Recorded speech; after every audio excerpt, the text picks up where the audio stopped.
Chapter 20. I recommend a friend's fantasy novel. It's said to be rather similar in style to Heaven Choosing Records. The title of the book is The Divine Gate, and the author is Xine. If everyone likes it, they can take a look. The words responsibility and the distance were from Chen Chongqing's heart, but they did not just exist in his heart. As he thought of these things, he also said them. And Hua did not particularly understand what he meant, but knowing that he would not leave made her much happier. At this moment, Tang 36 walked out of the hall, rubbing his drowsy eyes. And Hua saw that there was something wrong with his gaze. After a moment of hesitation, she softly said, "Young Master Tang, this is not appropriate."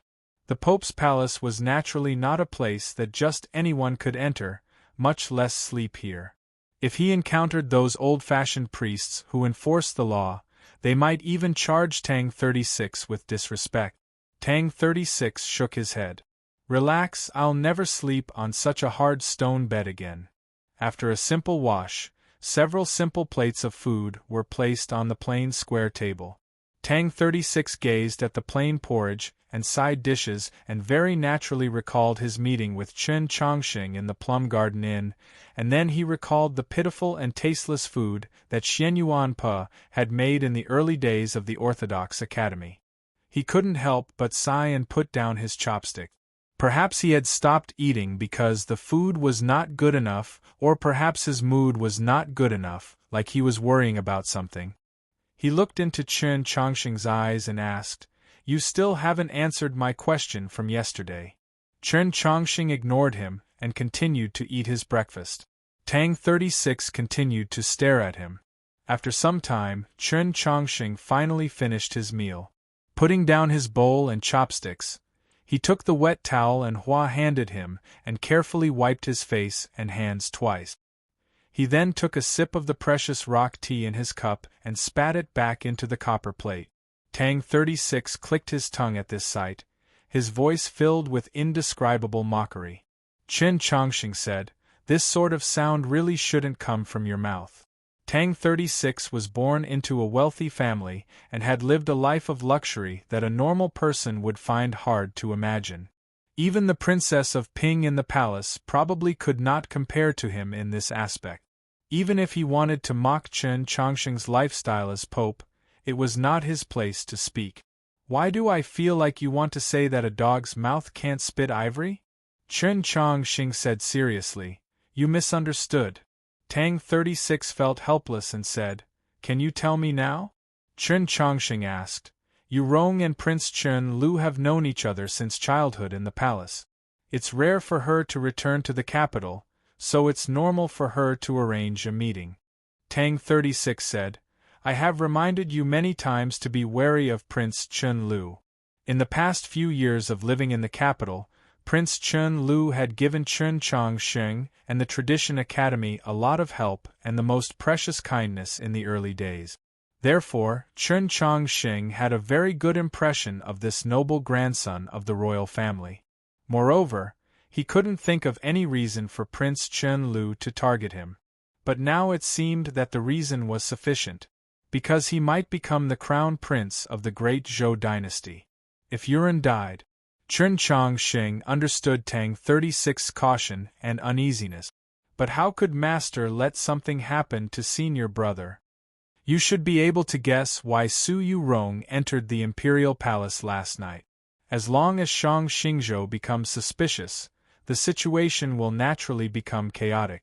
Tang 36 used the most direct words to destroy the calmness that Chen Chongqing faked with silence. Chen Chongqing gazed at the gloomy light outside the window and asked, "But why did she do this?" Tang 36 replied, "I trust that Mo Yu has already warned you." Chen Chongqing thought of the words Mo Yu had said to him that night. Did Yu Rong do all this just to avenge the Tianhai Divine Empress? Even if the flood soared to the heavens, even if the heavens fell and the earth split, even if the people were plunged into misery and suffering? It's not like this, at least, it's not as simple as this. Chen Chongqing drew back his gaze and looked at Tang 36. She said to me that if she really did do something, she would tell me. After breakfast, Tang 36 returned to the Orthodox Academy. He needed to get in touch with Wenshui as quickly as possible so that he could deal with the sudden chaos in the capital. Su Yurong had come to the Li Palace. Seeing the beautiful woman arrive accompanied by the gradually brightening light, Chen Chongqing suddenly felt rather nervous. "Last night, I chatted with your senior brother for an entire night. I'm a little tired." Su Yurong covered her mouth with her hand and carefully yawned. Chen Chongqing noticed the exhaustion that could not be shaken off her elegant face and couldn't help but feel his heart ache. "Then hurry up and rest." Su Yurong smirked at him. "Don't you have anything you want to ask me?" Chen Chongqing replied. "If you're willing to tell me, you'll naturally tell me." Su Yurong smiled. "So let's go for a walk outside and see if we can feel a little better."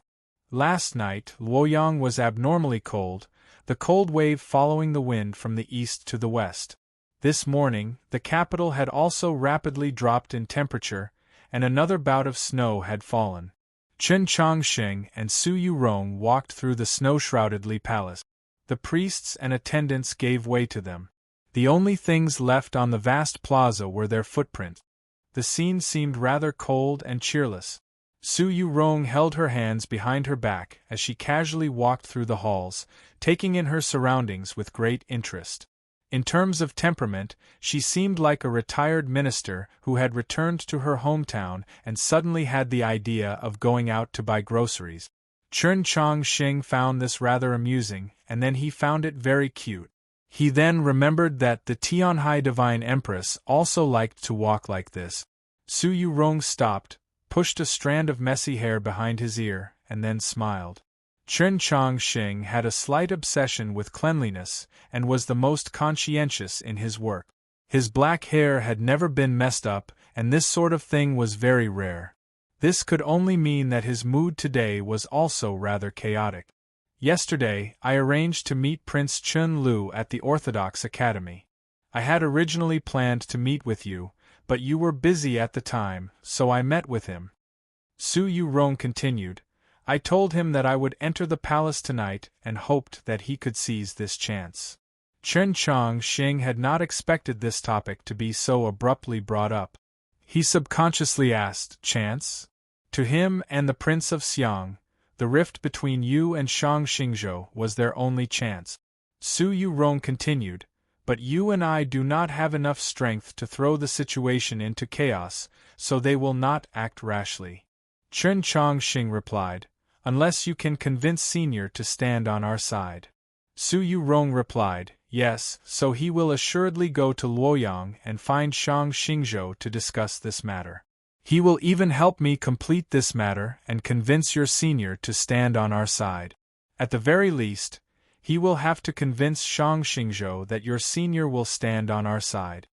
Chen Chongqing said, "If we fail, it will be his and the Prince of Xiang's chance." Su Yurong agreed, "Correct, this is also our chance." Chen Chongqing fell quiet for a while, then said, "This will cause many people to die. The Empress once said that by seeking peace through battle, peace will exist." Su Yurong continued, "What I seek is the method that will bleed the least." A distant bell suddenly rang out from the depths of the Li Palace, interrupting her. Several red geese broke through the snowstorm and flew into the distance. The priests and deacons that had been respectfully watching them from a corner of the hall began to look around. As if they had heard something, their faces suddenly lit up. To be continued. Chapter 21. Linghai Jiwang and Daoist Siyuan hurried over. When they saw Su Yurong at Chen Chongqing's side, they froze for a moment, and then joy appeared on their faces. The two of them were representatives of the Orthodoxy's new faction, and because of their relationship with the Tianhai Divine Empress, they were naturally extremely close to Su Yurong. But after bowing, the joy on their faces faded and they said to Chen Chongqing, "Principal Mao has emerged from seclusion. In the reign of the previous pope, there had been at least 3 storms that obeyed the Li Palace's orders, but now there were none. Thus, the appearance of Mao Chuyu with the hope of breaking through was extremely important to the Li Palace. It could even be said to be the most important matter for the Li Palace in this period of time. Today, he had emerged from seclusion, signifying that he had successfully broken through and become an expert of the divine domain. To the orthodoxy, this was naturally an incredibly good thing. But Linghai Jiwang and Daoist Siyuan had rather grave expressions. In the past few years, Mao Chuyu had given much care to Chen Chongqing and the Orthodox Academy. After Chen Chongqing succeeded to the position of Pope and left the capital, he had become the executor of Chen Chongqing's will in the capital. The problem was that Mao Chuyu was still a member of the Orthodoxy's conservative faction, and now that he had crossed that threshold, he could no longer be regarded as an ordinary person. In this period of time, the new and conservative factions of the Orthodoxy had been in constant conflict. The day before yesterday, Chen Chongqing had returned to the capital and begun a purge of the Bureau of Ecclesiastic Education. What would Mao Chuyu think once he learned of this? The winter was about to pass, but the weather did not warm up. On the contrary, it got even colder. The snowflakes fell from the sky like goose feathers in the cold wind, dyeing the dozen or so palaces white. Su Yorong asked, "Can I first see him?" Linghai Jiwang turned to Chen Chongqing. He naturally knew of the relationship between the Pope and the Holy Maiden, but this matter was far too important. If Mao Chuyu succeeded in breaking through, his status in the Orthodoxy would be completely different. If he could not be persuaded by the Pope, today would be his first day of breaking through into the divine domain, and it would also have to be his last day. As he gazed at Mao Chuyu on the other side of the snowstorm, at his white hair draped over his shoulders and his two sleeves fluttering in the wind, Chen Chongqing recalled the first time he met Mao Chuyu at the Ivy Festival. At that time, Mao Chuyu was the dean of the Heavenly Tao Academy and Luoluo's first teacher. Chen Chongqing also thought of many things. Outside the mausoleum of books, Mao Chuyu hugged Sun Mei's corpse with tears streaming down his face. During the all-school martial exhibition, Mao Chuyu sat silently in the tea-house. When he went to kill Zhou Tong, Mao Chuyu's carriage appeared outside the courtyard filled with crabapple blossoms. In these past few years, Mao Chuyu had not said much or done much, but he had always silently stood behind Chen Chongqing and the Orthodox Academy. Perhaps it was because of his relationship with his martial uncle the Pope, or perhaps it was because of Archbishop Mei Lisha's request. But no matter which it was, Mao Chuyu treated him extremely well. Chen Chongqing extended his hand and swept away the falling snowflakes in front of him, as well as those unnecessary thoughts. He looked at Su Yorong and said, "Then you go." Daoist Siyuan's expression changed slightly, but he did not dare to disobey. The Orthodoxy's experts and arrays hidden in the snow all retreated. The Taoist temple in the wind and snow was quiet for a long time. After some time, Su Yorong walked out and smiled at Chen Chongqing. Linghai Jiwang and Daoist Siyuan both sighed in relief. Su Yorong had left in the snow, probably because she still had many things to take care of. Chen Chongqing walked into the Daoist temple and stood side by side with Mao Chuyu in front of the window, gazing at the Li Palace in the snow. The Li Palace was very quiet. There were no footprints in the snow, so the figures of Linghai Jiwang and Daoist Siyuan were extremely clear. The people are getting fewer and fewer. Mao Chuyu had a very sorrowful expression. Chen Chongqing understood what he meant. Of the Orthodoxy's 6 prefects, the first to leave was Mei Lisha, and then Mu Jiushi had been crippled of the Orthodoxy's cultivation by the previous pope and expelled from the Li Palace.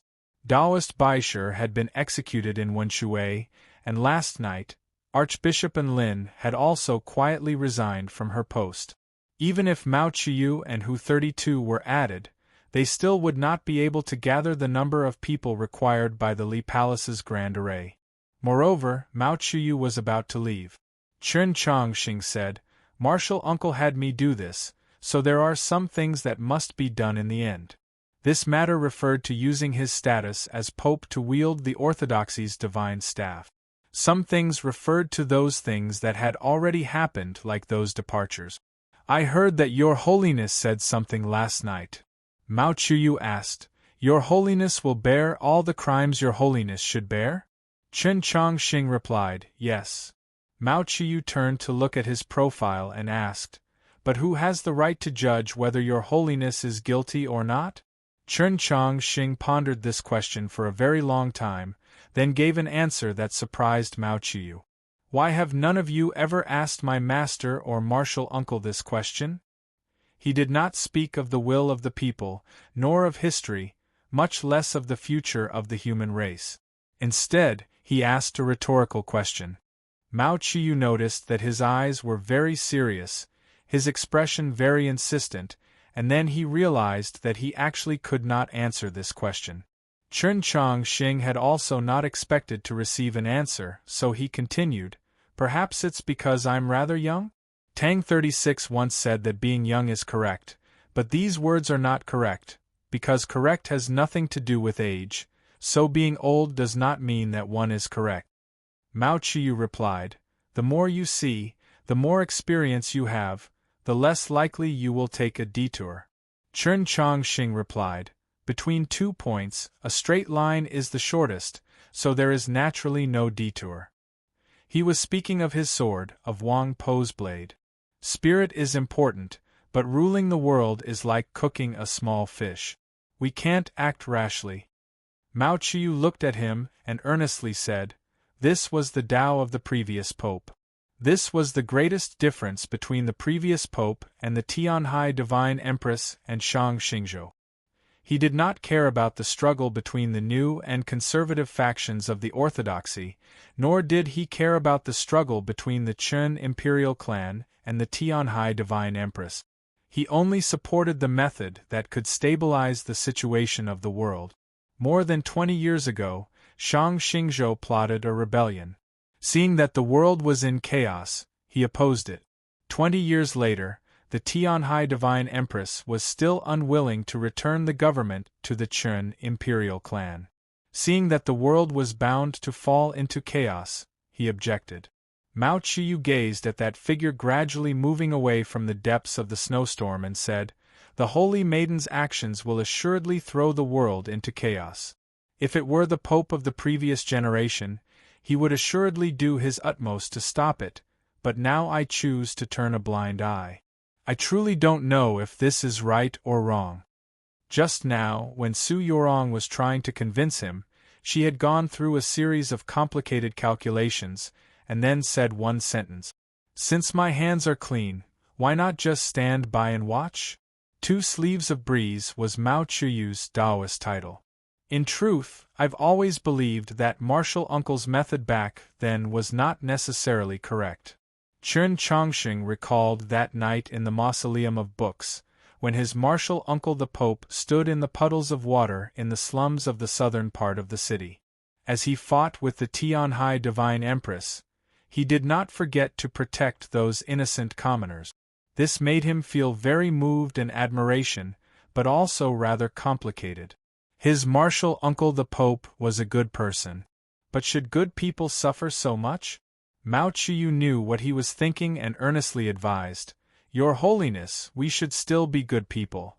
There's no need to be a good person, because I have always been a good person. Chen Chongxing looked at him and seriously said, it's just that I hope that good people can be rewarded with good. Chapter 22. Showing kindness without asking for repayment, not even willing to let the world know, willing to bear all the sins, even if it meant sinking into eternal damnation, this was a saint. Chen Chongxing was the Pope, and the Pope was naturally a saint. The problem was that he did not want to be a saint, he only wanted to be a good person. But good people must be rewarded. Chen Chongxing was persistent because he had seen too many counterexamples. The Tianhai Divine Empress and Shang Xingzhou could be called ambitious schemers or schemers, but in short, they could not be described as good people. His martial uncle the Pope was a good person, so he lived the most arduous life. Moreover, no matter how that war ended, he would still have to die. Bi Yanghong had also died, and Wangpa had almost died several times. Good people truly did not live long lives. No wonder Su Li was not willing to be a good person. Qin Chongxing replied, I personally saw Bi Yang Hong die. Mao Chuyu sighed. Qin Chongxing continued, I want to be a good person, and I also want good karma. It's hard for me to do it by myself, so I need help. Many people were helping him, such as Tang 36, Su Mou, Luo Luo, and Su Yurong. Just now, in front of the same window, Su Yorong and Mao Chuyu talked for a long time, trying to convince him not to do anything. But in Qin Chongxing's eyes, this was not enough. He looked at Mao Chuyu and said seriously, I need your help. Different from Su Yurong, his request was very simple, and the reason was also very simple. He asked Mao Chuyu to help him because good people in the world would always be rewarded. In the ups and downs of the world, it was very difficult to judge whether someone was guilty or not. Was it really that easy to judge whether someone was good or bad? Mao Chuyu looked into his eyes and asked in a deep voice, If I don't agree with you, what will you do? I don't know. Qin Chongxing seriously thought about it and said embarrassedly, I really don't know. This wasn't a simple repetition, nor was it an emphasis. He really couldn't think of what he should do if that was the case. Mao Chuyu calmly looked into his eyes and suddenly said, All right.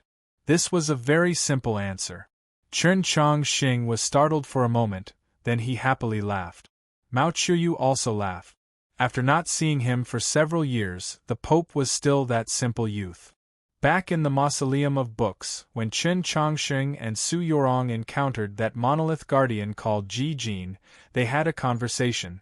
He said she was a good person, and she said he was a good person, too. It wasn't that they wanted to distance themselves from each other, but it was a sincere evaluation of each other. But that was not the spiritual goal that Su Yorong pursued. Good and evil had nothing to do with the great Tao. If she didn't meet Qin Chongxing, perhaps she would be more indifferent to this world and look down on it. Just like the Tianhai Divine Empress. Of course, even if she met Qin Chongxing, she didn't think she was a good person in the normal sense. For example, in the current situation, Qin Chongxing was only moved by Sun Mei's story and acted purely out of goodwill, but she still wanted to gain some benefits from it. The forest of the Mausoleum of Books was covered in a thin layer of frost and snow, making it seem like a forest of jasper. The black reflecting monolith also had a few snowflakes left on it, making it look more like a rubbing. It had a different kind of allure than usual. Su Yorong's gaze left the reflecting monolith and rested on his body. She indifferently said, Back then, Qin Chongxing and I promised you that we would let you leave the Mausoleum of Books. Now is the time for us to fulfill our promise. What do you think?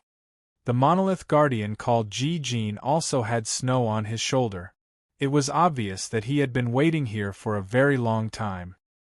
Hearing Su Yorong's words, Ji Jin was very excited, but a hint of fear appeared in his eyes. Is it really possible? The Mausoleum of Books was the most sacred place of the continent, so its rules were naturally the strictest. Cultivators had to swear a blood oath to never leave the Mausoleum of Books.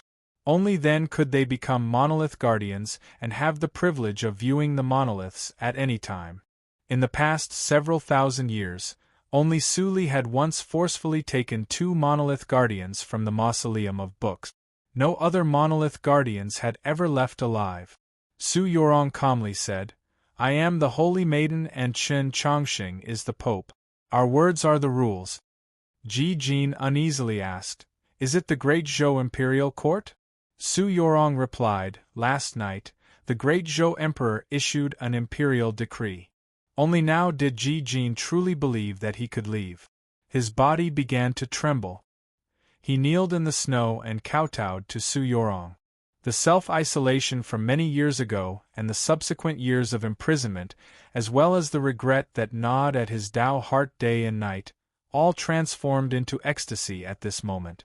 But what followed was disappointment and unease. He had lived in the Mausoleum of Books for so many years. Could he really leave? Did he really have to leave just like this?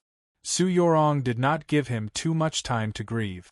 If the other monolith guardians want to leave, they can as well. Ji Jin came to his senses and said, "Many thanks to the Holy Maiden and His Holiness the Pope for their kindness. I will go inform them." Su Yorong took out a letter from her sleeve and handed it over. "Help me deliver this letter." Ji Jin came from Scholatry Manor in the south. After leaving the Mausoleum of Books, he naturally had to return. This letter was for that important figure of Scholatry Manor. Su Yorong left the reflecting monolith hut and came to the wide and straight road beneath the mausoleum. The grand examination had been halted for 2 years now, so there were even fewer cultivators in the Mausoleum of Books. It was very deserted. She went to Sun Mei's former residence and realized that no one had lived there in the last few years, but it had been very clean. It had already been a very long time since the youths who made and ate the dried meat rice had returned. Then, she held her hands behind her back and walked south, taking in her surroundings. Just like in the Li Palace, she really was like an old minister returning to his hometown to take a stroll in the market. To the cultivators of the world, the Mausoleum of Books was a holy land, but to her, it was just a scenery worth seeing. She quickly walked past the blue stone covered with canals and arrived at the southern part of the Mausoleum of Books. With a slight stir in the snow, a black-clothed girl appeared at her side. "You had me run to so many places. I thought that you had already made arrangements, but I didn't expect that you would actually forget about the most important person." The black dragon jeered at her. "If I had that guy deliver the letter, when would he be able to deliver it? It's better if I go." Su Yorong replied, "A personal letter and Ji Jin are both ways I wish to express my sincerity." The black dragon was somewhat confused. "What are you prepared to do with Wang Pe?" Su Yorong did not answer this question. She only quietly gazed at the divine path before her.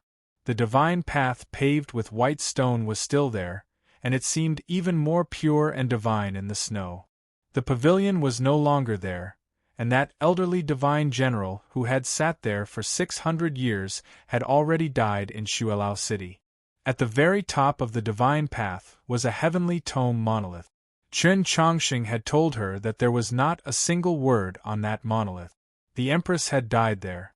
She was the holy maiden of the south, so she had the right to walk to the very top of the divine path. But she did not. She only wanted to rely on her own abilities to ascend. Just like Chen Chongqing, Go Hanshi, and the others could never forget Sun Mei. Back then, Sun Mei had not ascended because Han Qing was standing guard. If she wanted to ascend, who would stop her? To be continued. Chapter 23. Su Yorong quietly gazed at the divine path for a very long time. The snowstorm came and went, but no one appeared.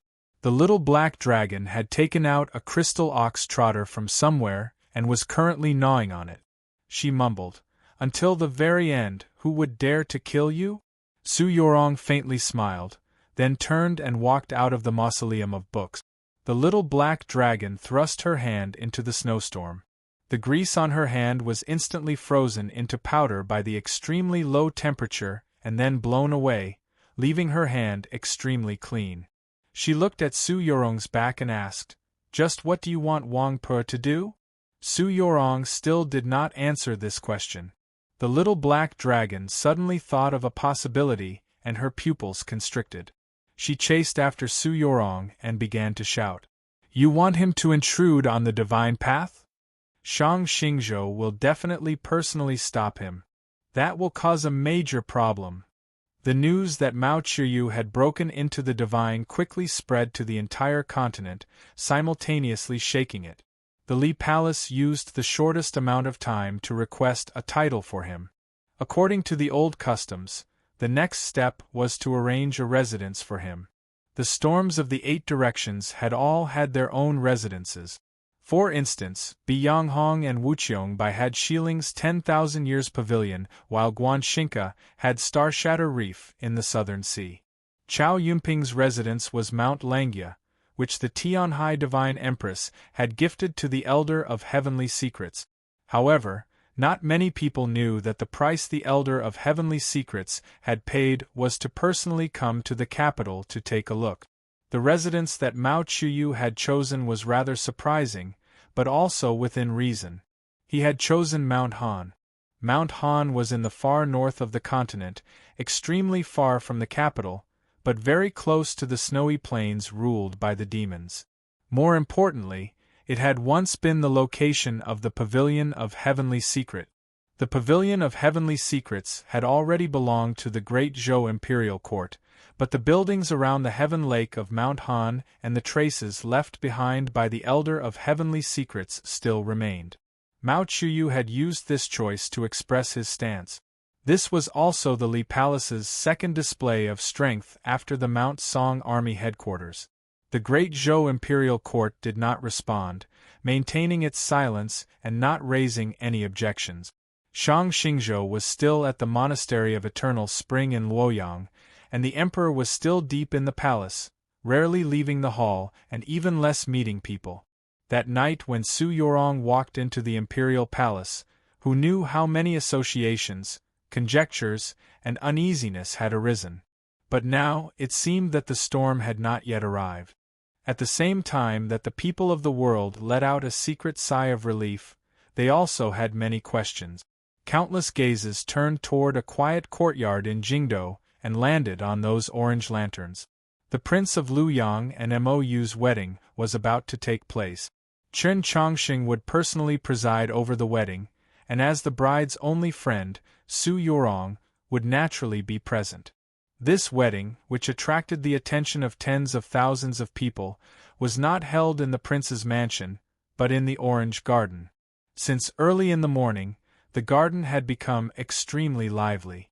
The congratulatory and teasing voices of the guests had never stopped. Compared to the front yard, the backyard was much quieter. Linghai Jiwang and several dozen bishops stood around the forest, completely isolating this place from the front courtyard. Chen Chongqing stood in the pavilion and listened to the movement in front of him. He shook his head and said, "I didn't expect them to live here after getting married. I thought she would move to the Road of Peace." Su Yorong withdrew her gaze from the Wondersuite and said, "She's not willing to be neighbors with those princes, and the Road of Peace has left a bad impression on her." The capital and Luoyang had both been very cold this year, but as time passed, winter was about to end. The Wondersuite trees outside the pavilion exuded a dazzling and enchanting red. Perhaps in a few more days they would no longer be visible. Chen Chongqing gazed at those Wondersuite trees and recalled the scene 3 years ago of Mou and Zhixiu executing Zhou Tong by 1,000 cuts on the Road of Peace. He couldn't help but sigh. The snow and ice rustled down the branches of the plum blossoms because a gust of wind had arrived in the back garden. Accompanied by the wind and snow, Mou appeared. Her makeup today was very thick, but it was not tacky at all. It was gorgeous and dazzling, just like the blood-red plum blossoms. Before Chen Chongqing had time to congratulate her, a fragrant wind assailed him. Mou hugged him to her chest. Chen Chongqing jumped in fright and wanted to push her away, but when he saw the weariness on her face that not even the thick makeup could conceal, he found it somewhat difficult to bear. Mou leaned into his neck and took a deep breath. How comfortable! Alas, I won't be able to smell it again in the future. Su Yorong arched her brows and turned around. Mou looked at her and mocked, "Out of sight, out of mind. If you're really not angry, why did you turn around?" "Yorong is fine. Yorong is not angry." Su Yorong looked at the Wondersuite in front of her and said to herself. Then she turned around and looked at Mou. She smiled sweetly and said, "I don't even understand what you're saying."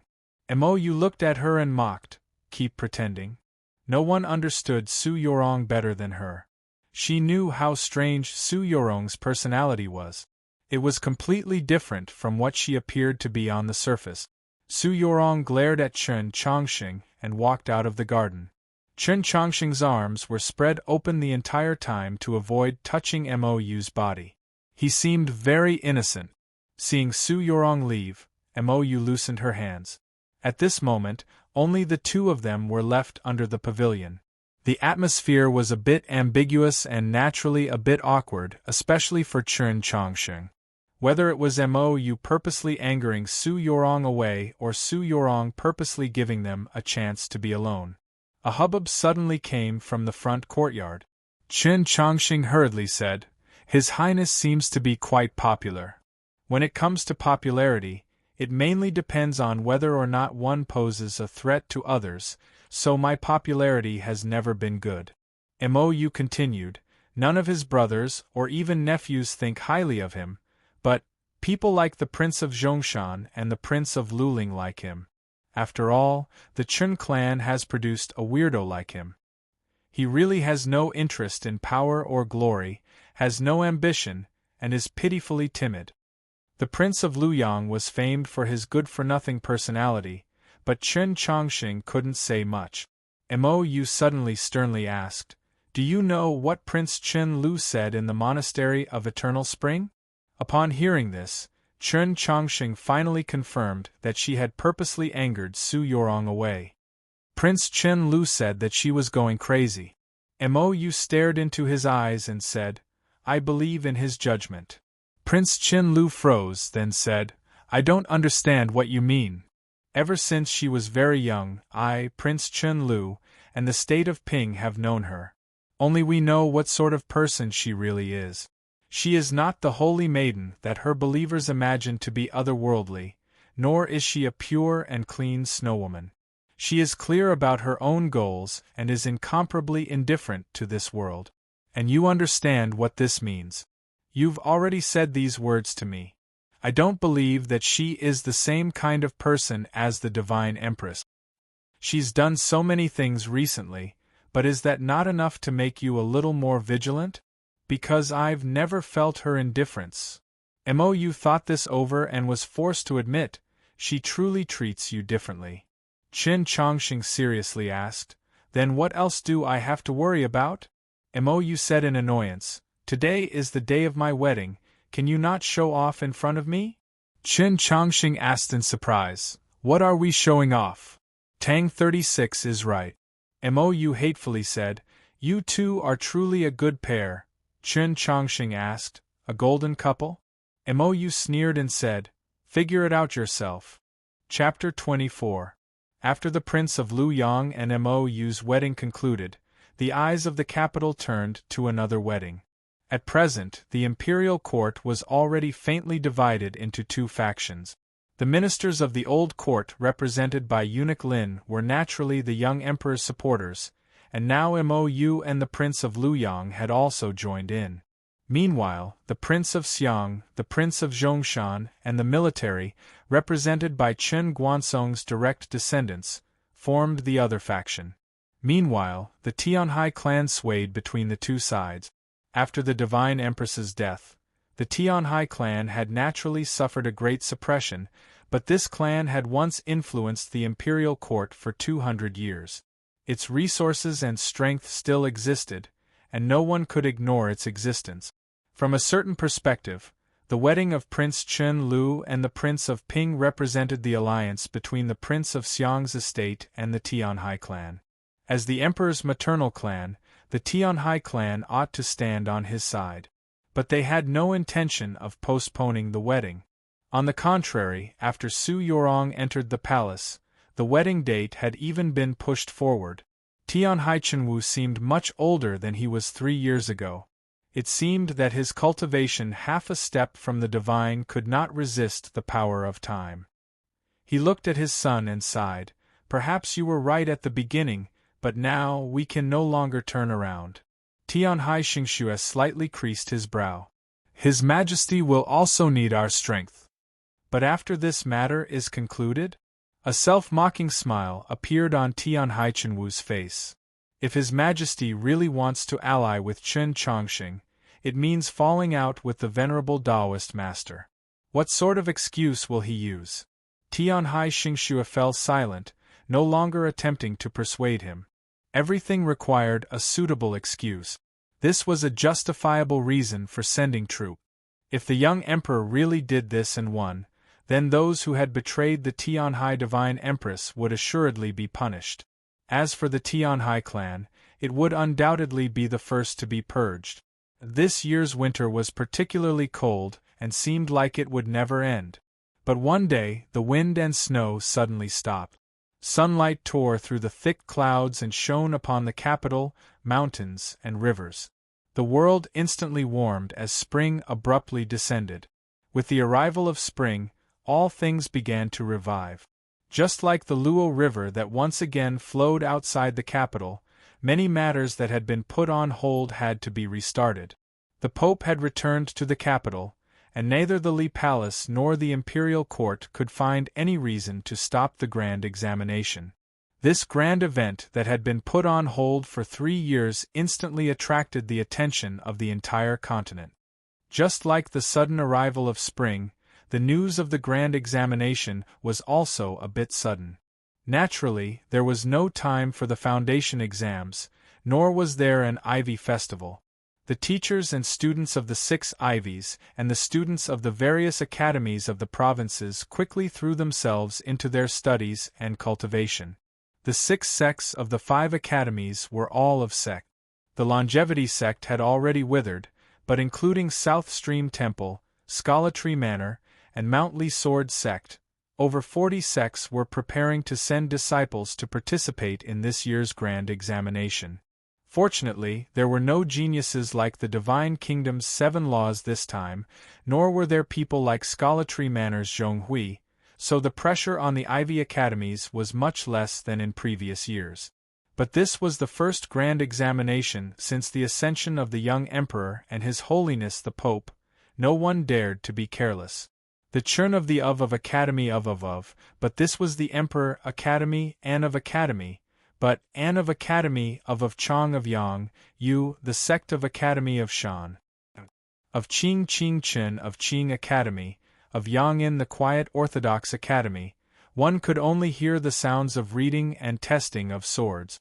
Su Mo Yu was leading the students participating in the grand examination in their final preparations. Even Tang 36 no longer went to the Li Palace. He spent his days in the Orthodox Academy, keeping an eye on those students and occasionally issuing stern rebuke. Chen Chongqing was also the principal of the Orthodox Academy, but his status prevented him from doing anything. He didn't even say a word.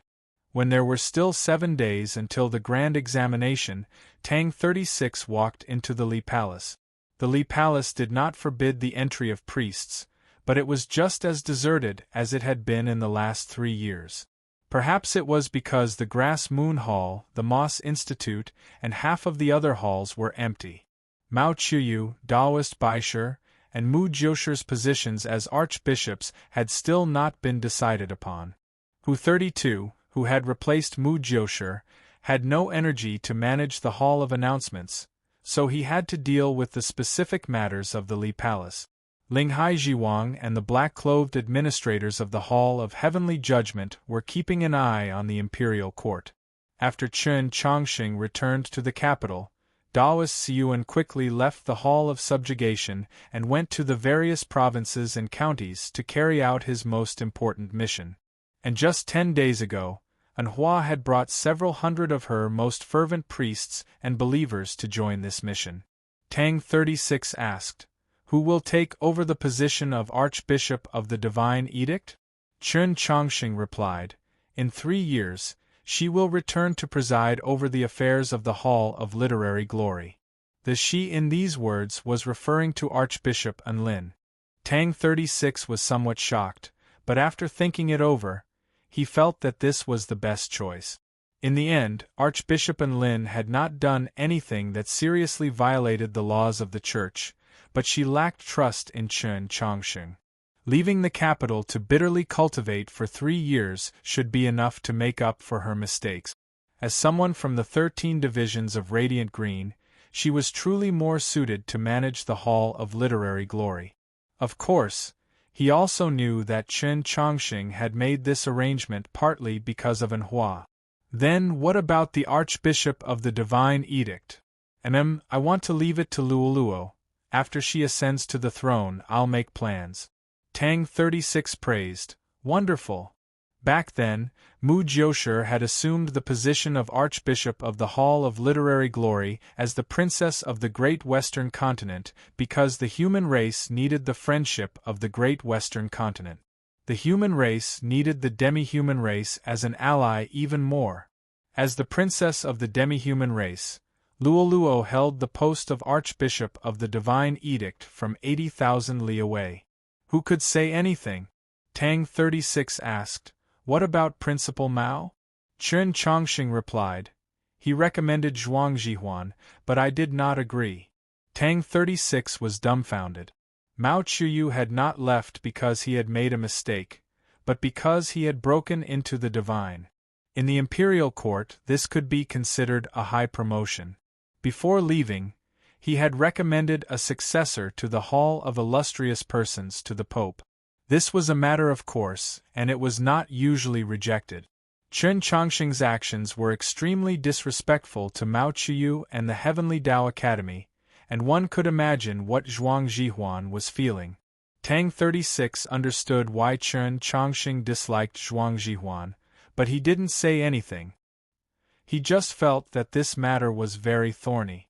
The position of the Hall of Illustrious Persons was very special.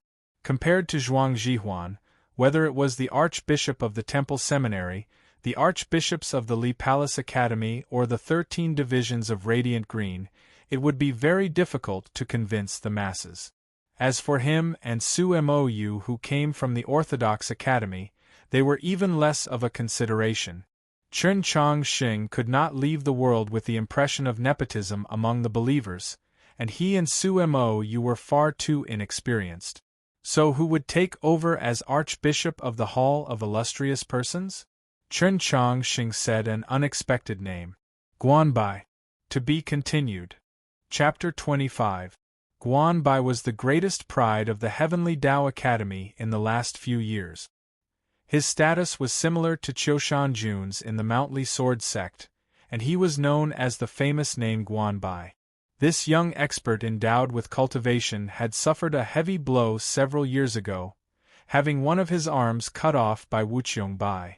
Just when many people believed that he would sink into depravity, no one could have imagined that he would resolutely climb out of the abyss of despair, bitterly trained to recover his strength. Coupled with the arduous battles with the demon experts in the north over the last few years, his cultivation in the path of the sword had constantly risen, directly breaking through the threshold of the upper level of star condensation. His position on the proclamation of liberation was already approaching that of Liang Wangsun and Xiao De at the very top. If Chen Chongqing chose Guanbai as Archbishop of the Hall of Illustrious Persons, whether it was his virtue or achievements, his background in the Heavenly Tao Academy, or his legendary experiences, he would receive the most widespread support. Even if someone wanted to question him, they would find it very difficult to say so. A choice that is unexpected is often a good choice. Tang 36 slightly creased his brow. The only problem is that his qualifications are still too shallow, and he's Zhuang Jihuan's student. Having a student manage a teacher is a rather strange feeling, and I think that even Guanbai himself finds it very hard to accept. Chen Chongqing replied. He will probably return during this grand examination. When the time comes, I will do my best to convince him. In the boiling stone summit of Mount Han, Guanbai had fought with him. Chen Chongqing had returned to the capital heavily injured, indirectly triggering those world-shaking events that followed. Guanbai, on the other hand, had gone to Snowhold Pass and persisted for 3 years in the world of ice and snow against the demons. In these 3 years, Chen Chongqing had also been in the snowy mountains of the north, but he had not met Guanbai. The room suddenly grew quiet.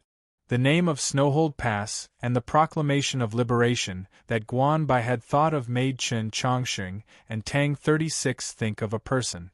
Xiao Zhang had been pursued by the assassins of the Great Zhou army and the Pavilion of Heavenly Secrets all over the world, ultimately being forced to head north.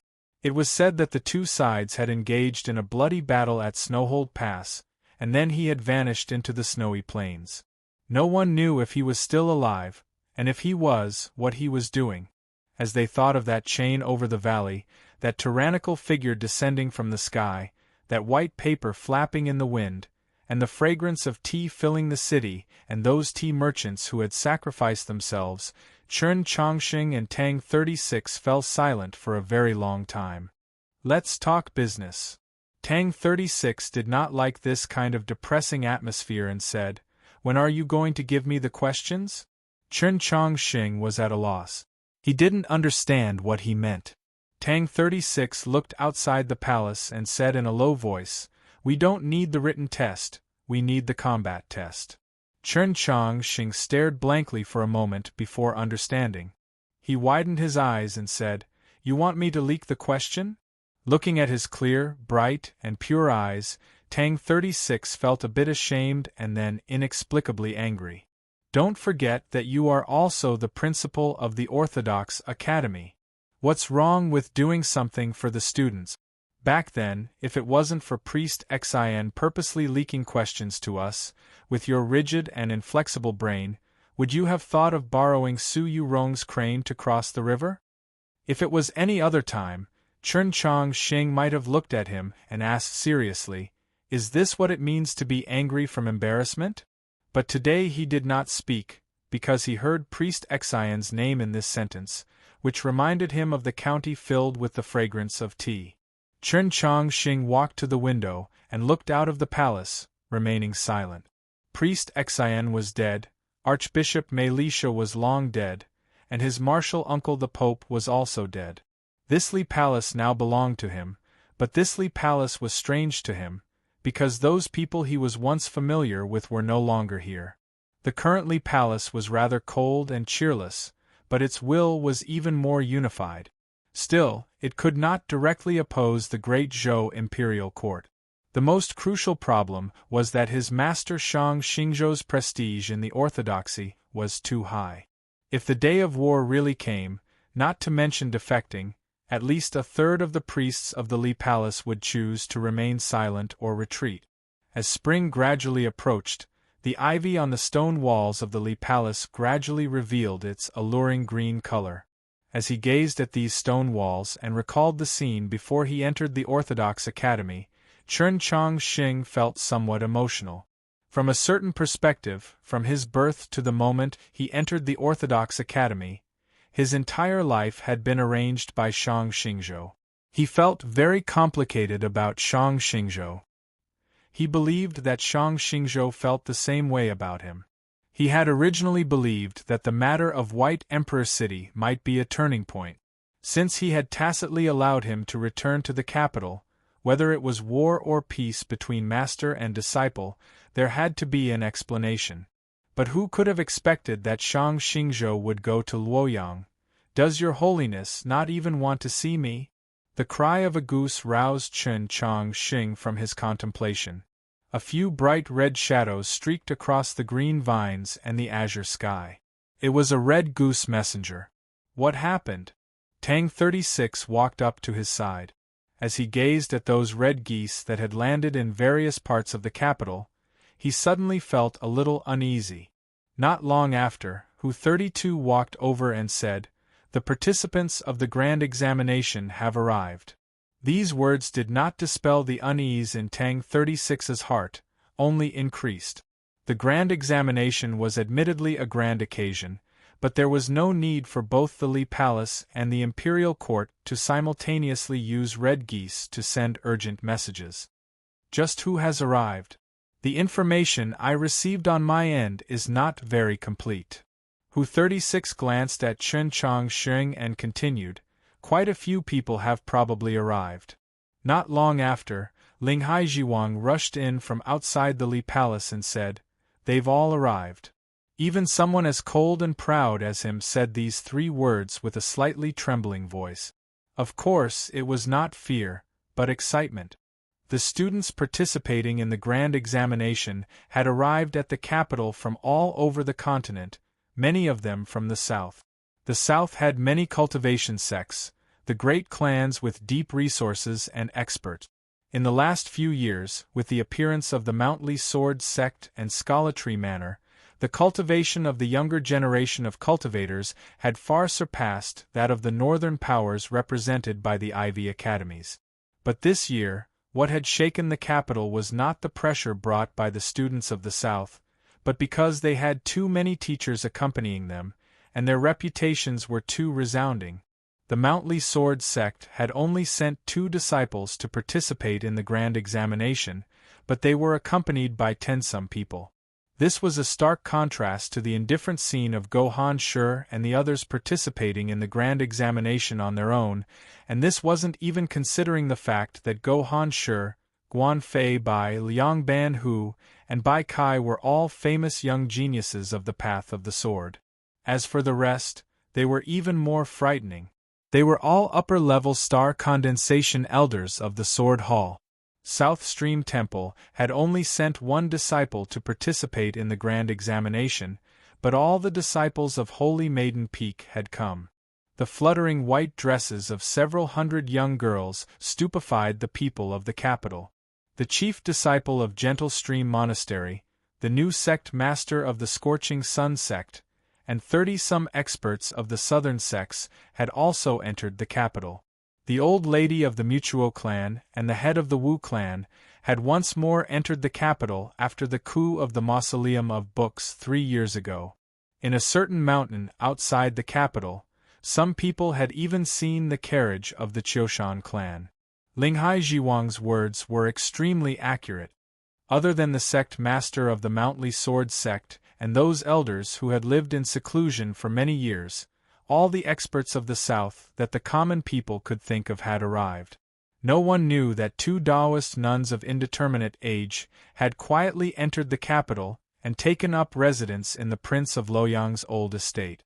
But everyone knew that Wang Pa had already arrived with his blade, because a crack had suddenly appeared on the Luo River.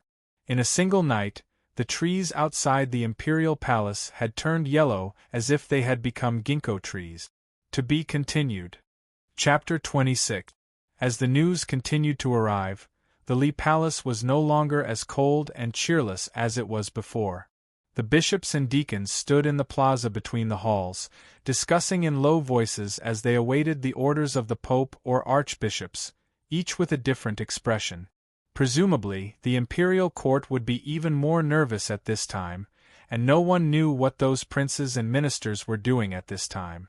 South Stream Temple, Mountly, the Mutuo clan, they had all arrived at the capital on the same day, naturally on purpose. After the confluence of the North and South, the imperial court's surveillance of the sects and aristocratic families of the South had been greatly relaxed. Coupled with the fact that the grand examination was taking place as a cover, the imperial court had not been able to obtain any information in advance. In the entire continent, who had the ability to arrange such a major event? Of course it was Su Yorong, because she was the saintess of the South. The question was, what exactly did she want to do? Was he going to use this stormy scene to force her to abdicate? Could Tao Master Shang Xingzhou still quietly stay in Luoyang? As they thought of these things, the priests of the Li Palace gazed into the depths of that secluded palace. Tang 36, Linghai Jiwang, and Hu 32 were also looking at Chen Chongqing. Chen Chongqing didn't say anything and didn't express anything. He calmly walked back into the hall. Linghai Jiwang was somewhat confused, but he understood his meaning. He turned and walked out of the Li Palace. Tang 36 chased him into the palace and asked, "What are you going to do?" Chen Chongqing said, "I'm preparing to practice the sword." Tang 36 was stunned. Today, the sky was very blue. It was cut apart by the eaves that were very close together, looking like a piece of porcelain. The gentle sound of flowing water was very clear in the quiet and dim hall. The clear water in the stone pond rippled endlessly, and the water ladle was quietly placed beside it. The green leaf had already returned to the place where it had existed for many years. Although it was missing a leaf, it was still delightfully green. Chen Chongqing didn't enter the green leaf world, but instead walked into a quiet stone room deep within the palace. There were no utensils in the stone room. The walls and floor were made of gray stone. It looked very plain, or rather shabby. There was a futon on the ground that looked a little old. Seeing this prayer mat, Tang 36 very naturally thought of the one in the Wenshui ancestral hall and stopped. Chen Chongqing sat on the praying mat and extended his right hand. There was no wind in the stone room, so his sleeves did not tremble, but his fingertips did. There was a soft clap. He snapped his fingers. Accompanied by the clear sound of breaking through the air, thousands of swords flew out from the scabbard on Chen Chongqing's waist and occupied the entire space in the stone room. Countless dense sword intents rose and fell in the stone chamber, shaking and intersecting, and then gradually calming down. Looking from outside the stone room, it was a sea of swords, and Chen Chongqing was sitting in the middle of the sea of swords. Looking at this scene, Tang 36 felt a chill in his eyes, and then he noticed that an eyelash floated down. Accompanied by a slight grinding sound, the door of the stone room slowly closed. Chen Chongqing also closed his eyes. Walking out of the hall, Tang 36 asked Hu 32, "What's going on here?" Hu 32 said, "His Majesty has always diligently cultivated." Tang 36 felt that it was absurd and said, "At this time, he still only thinks about practicing the sword?" "Yes."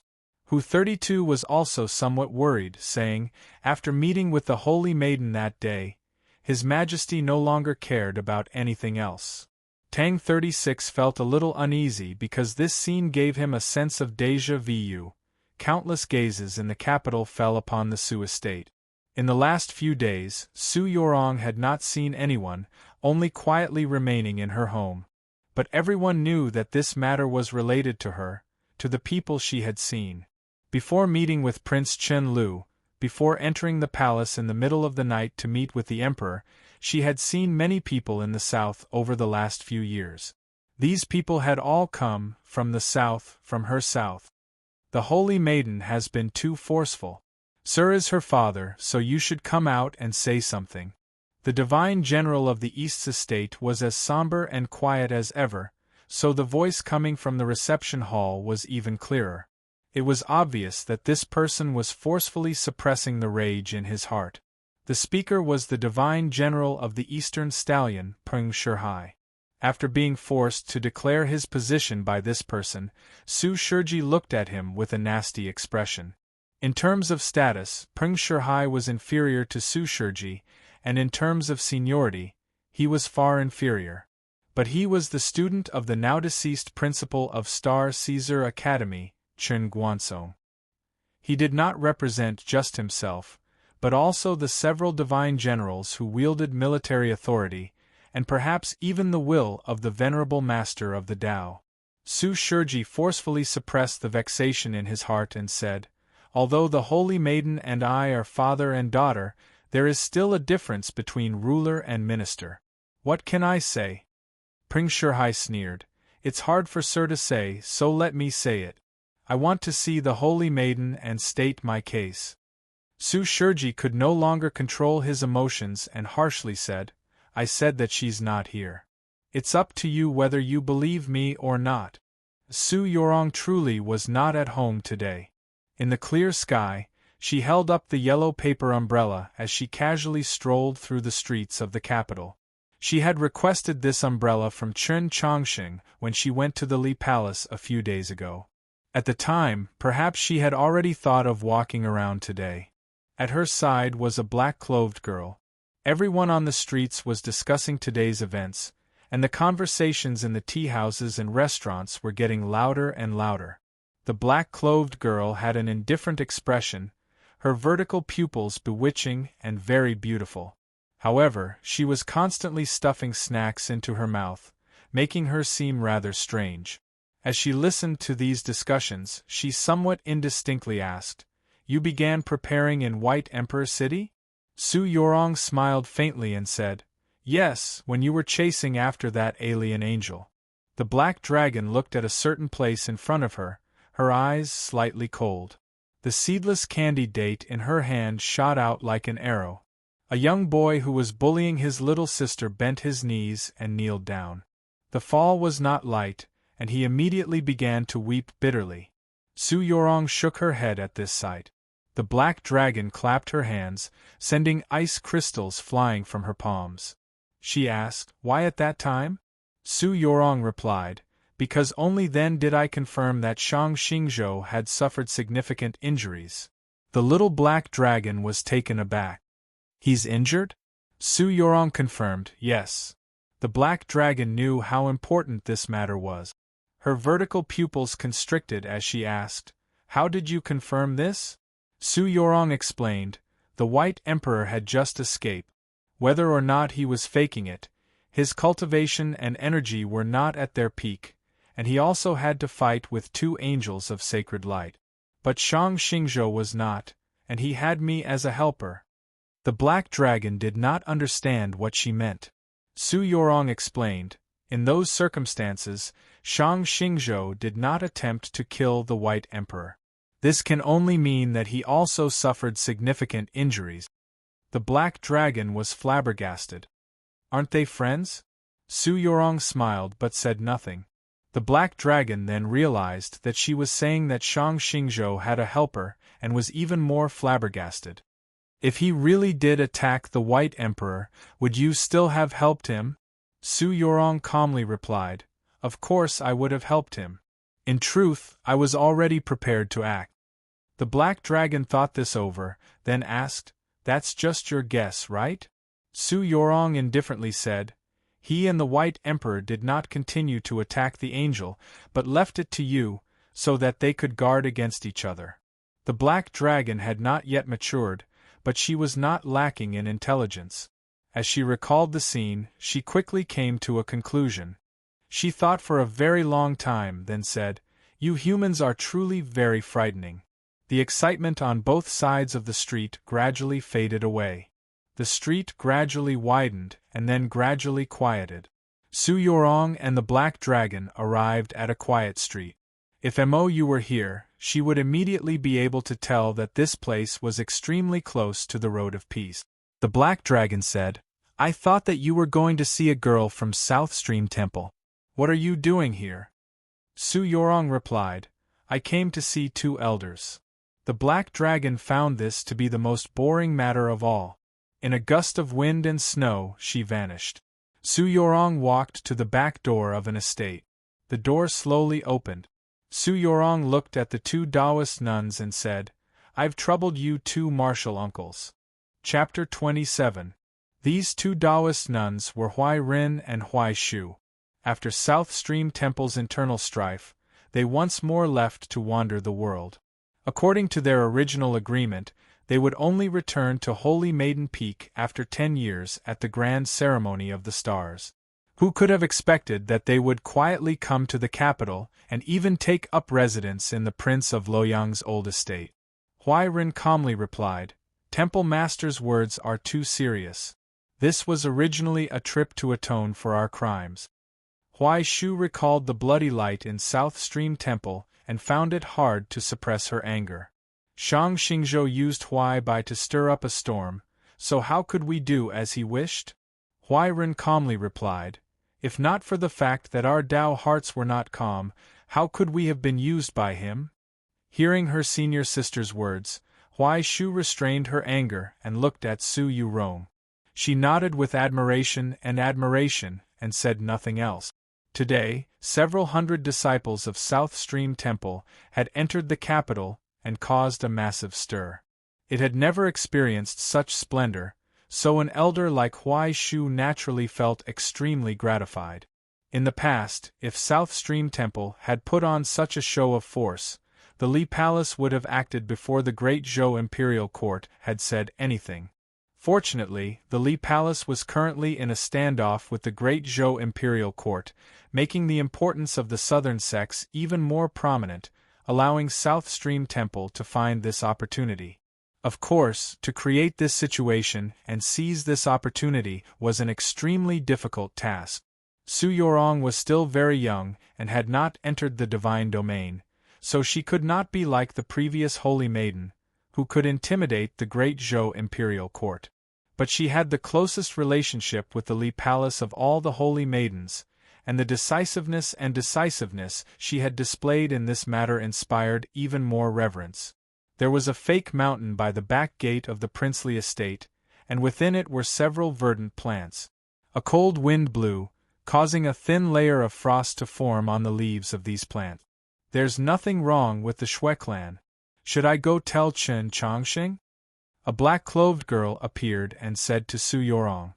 Huai Shu sensed the rapidly dropping temperature in the princely estate and quickly guessed at this black-clothed girl's identity. Her expression flickered and she subconsciously took a step back. In these last few years, she had traveled the world with her senior sister and seen many strange people. Logically speaking, an expert half a step from the divine should not have been enough to make her feel fear.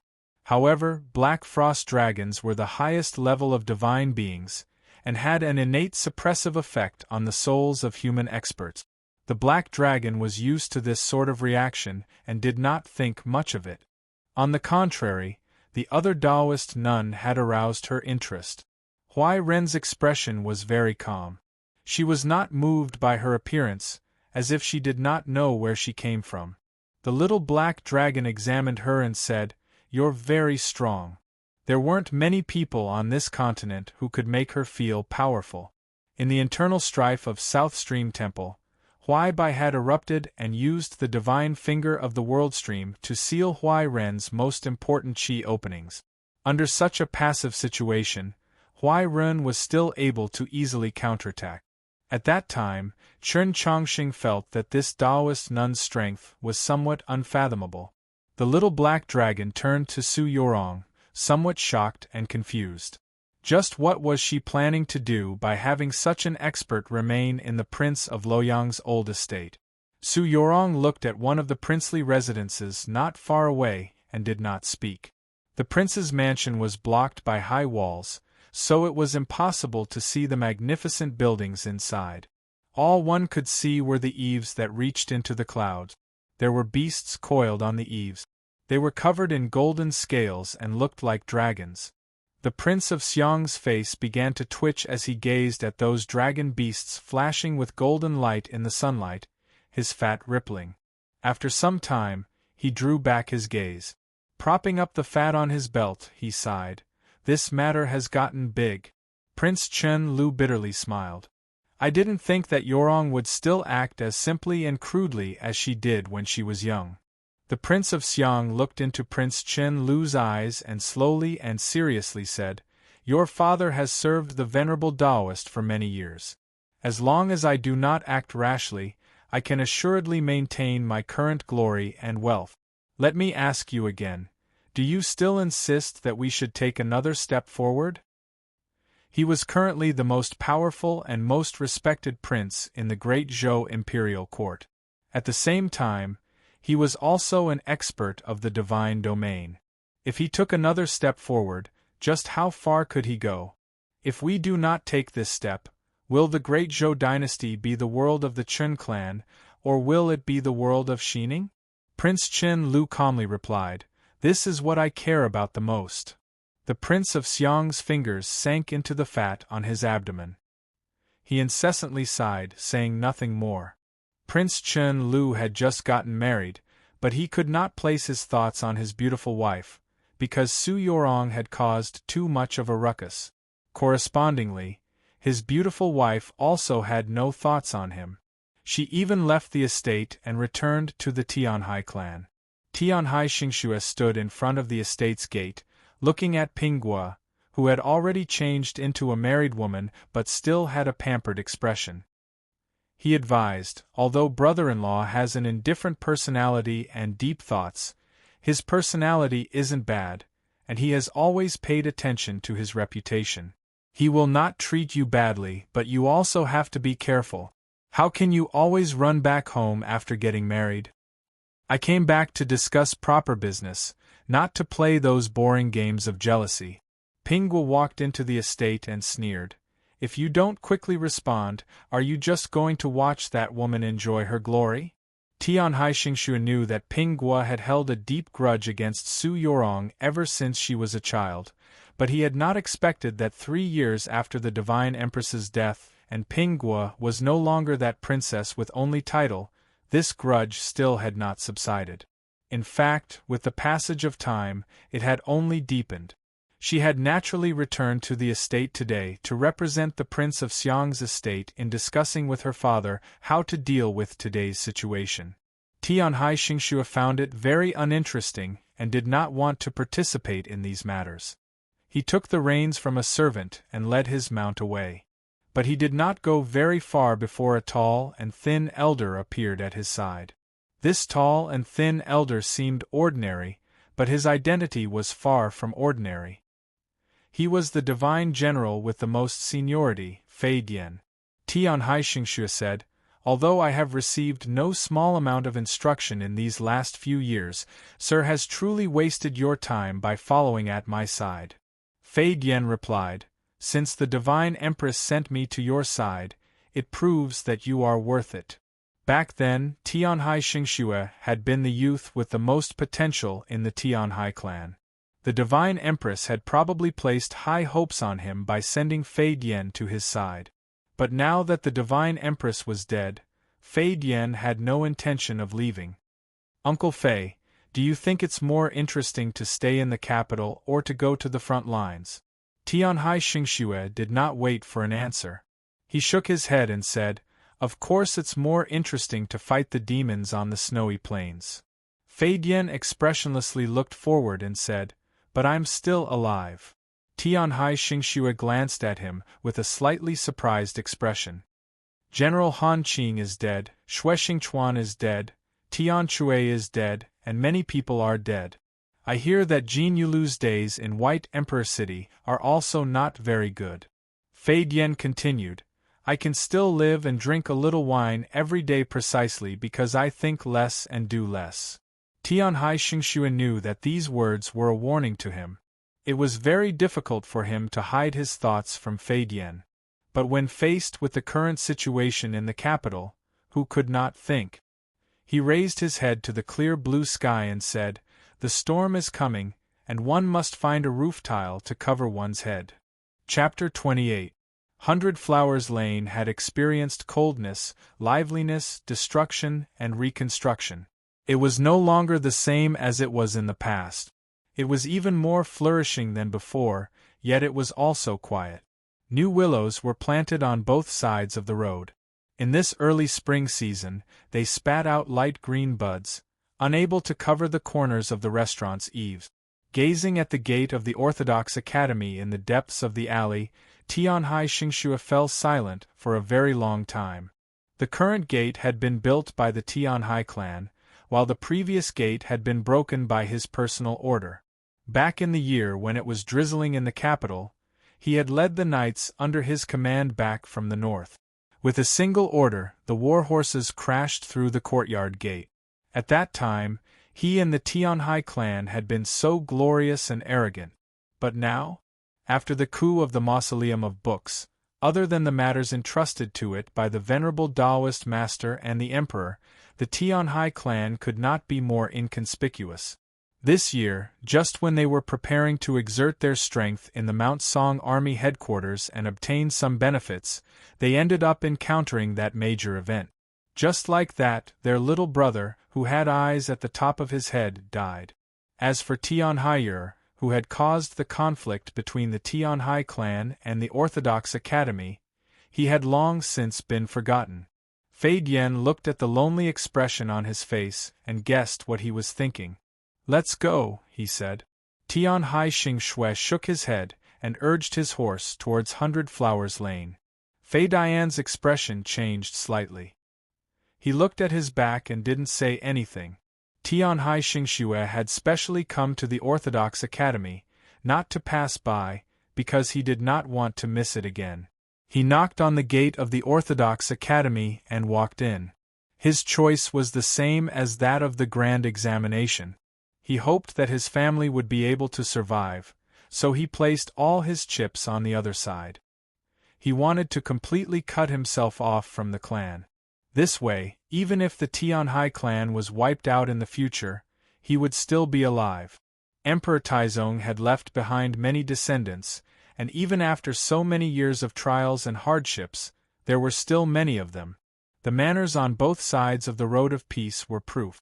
The masters of these princely estates were all watching the Prince of Xiang's estate. If the Prince of Xiang did not express his stance on today's matter, the other princes could only maintain their silence. The road of peace was very quiet. There was only one prince's mansion where curses could be heard, filled with unbearable obscenities. This was the Prince of Zhongshan's estate. Of the princes of the Chen clan, the Prince of Zhongshan, Chen Xianqing, could be said to be the most famous, both because of his temper and because of his legendary experiences. If he had not feigned madness and eaten a good deal of horse dung, the Tianhai Divine Empress would have probably killed him long ago. This matter also indirectly proved the extraordinariness of this prince. If he were just an ordinary prince, if he did not possess an extremely powerful cultivation, only slightly inferior to the Prince of Xiang, how could he have been forced into such a hurry by the Tianhai Divine Empress? For such a powerful prince to be able to endure such humiliation, everyone knew how terrifying he was. Especially when his face was as gloomy as it was now. The vassals and experts loyal to him filled the room, as well as the Shaoling Divine General and the Prince of Luling who had just returned from Mount Shao. Everyone lowered their heads, not daring to meet the Prince of Zhongshan's gaze, much less speak. The Prince of Zhongshan's complexion turned even more unsightly. Pointing at them, he cursed, "You're being bullied to your door, and all of you can still sit still." In the Mount Song Army headquarters, he had already been forced to concede by the orthodoxy's prefects and the unseen Chen Chongqing, which had already left him extremely unhappy. Today, the experts of the sects of the south had forced their way into the capital, causing him to explode with rage. The vassals of the prince's estate still lowered their heads, remaining silent. The Shaoling Divine General looked at the Prince of Zhongshan. He gathered his courage and wanted to say something, but ultimately decided against it. The Prince of Luling shook his head, feeling very helpless. If he didn't sit, what could he do? Did he have to fight? The Li Palace could casually find 7 or 8 peak star condensation experts like Linghai Jiwang and Daoist Siyuan, and the Ivy Academies also had experts like Zhuang Jihuan and the Archbishop of the Temple Seminary. This was the 10,000-year reserve of the orthodoxy. And Mao Qiuyu had already broken into the divine. Although he had gone to Mount Han, who knew if he would secretly return like Wang Po? Even if Mao Qiuyu did not return, who could block the combined sword style of the Pope and the Holy Maiden? Coupled with the experts of the South that had entered the capital today, how could they possibly fight? Unless they summoned back the black-armored heavy cavalry from the north to surround and kill these experts, the imperial court had no chance of victory. Although the great Zhou army had quite a few experts, the fiercest of them, the White Tiger Divine General, had already been killed by Chen Chongqing and Zhixiu. The remaining divine generals were far too lacking compared to Xue Xingchuan and the others from the past, and these divine generals had never been of the same mind. These disciples and grand disciples of Qin Guansong are truly incompetent. They're not even as good at fighting as this prince. The Prince of Zhongshan glanced at the Shaoling Divine General and cursed, "They're all fucking trash." The vassals of the prince's estate bitterly smiled, thinking, "Your Highness, no matter how good you are at fighting, you're still just one person, and you can't beat that person." Just as they were silently cursing, they suddenly heard the Prince of Zhongshan's next words and couldn't help but become abnormally alarmed. "Does your Highness know what we're thinking?" The Prince of Zhongshan had no idea, nor did he care to think about what these people were thinking. His words were purely from his feelings. "But I also can't beat Wang Po." So infuriating! So infuriating! Wang Po of Tianliang was unquestionably the expert that the great Zhou imperial court had been watching the most closely in the last few decades. The Prince of Zhongshan regarded Wang Po with such importance for a similar reason. The Chen clan and the Wang clan had a grudge that could not be resolved. Back then, Taizong had said that it was a nice autumn and caused the Wang clan to fall into decline. This was where Wang Po's name had come from. If there was anyone who wished for the Chun imperial clan to lose this world, it was naturally Wang Po.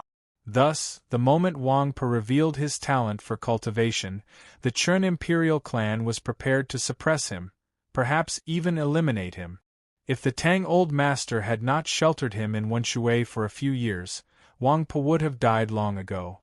Even though he later ascended to the proclamation of liberation and became an expert protected by the divine decree, he was still forced to travel to the south and enter Scholartree Manor.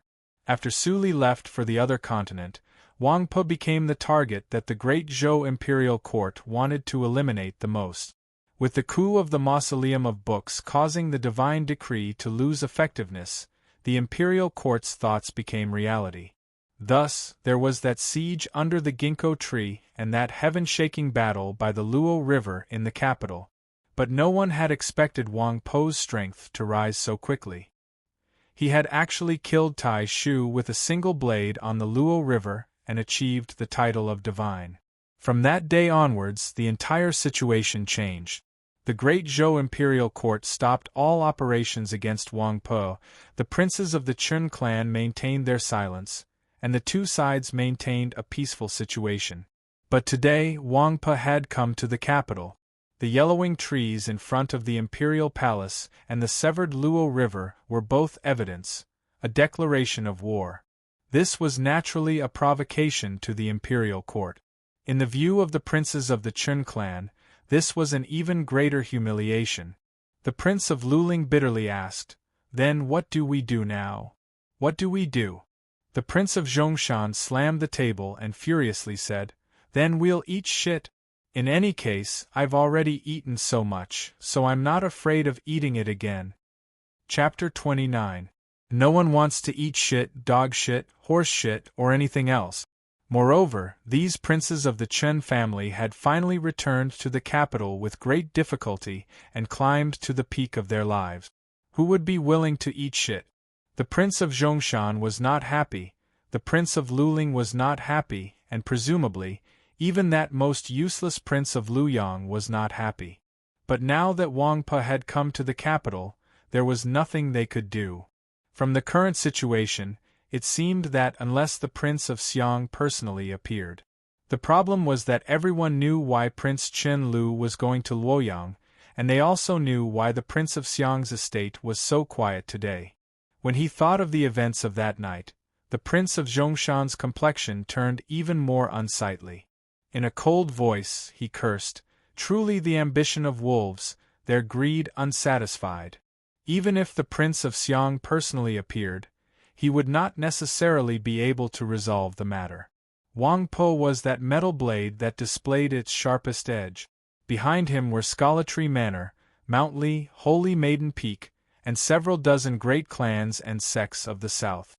This disturbance was too great and too shocking. It shook the capital and intimidated the world. The Li Palace maintained its silence over Su Yorong's arrangements, and the imperial palace was also very quiet.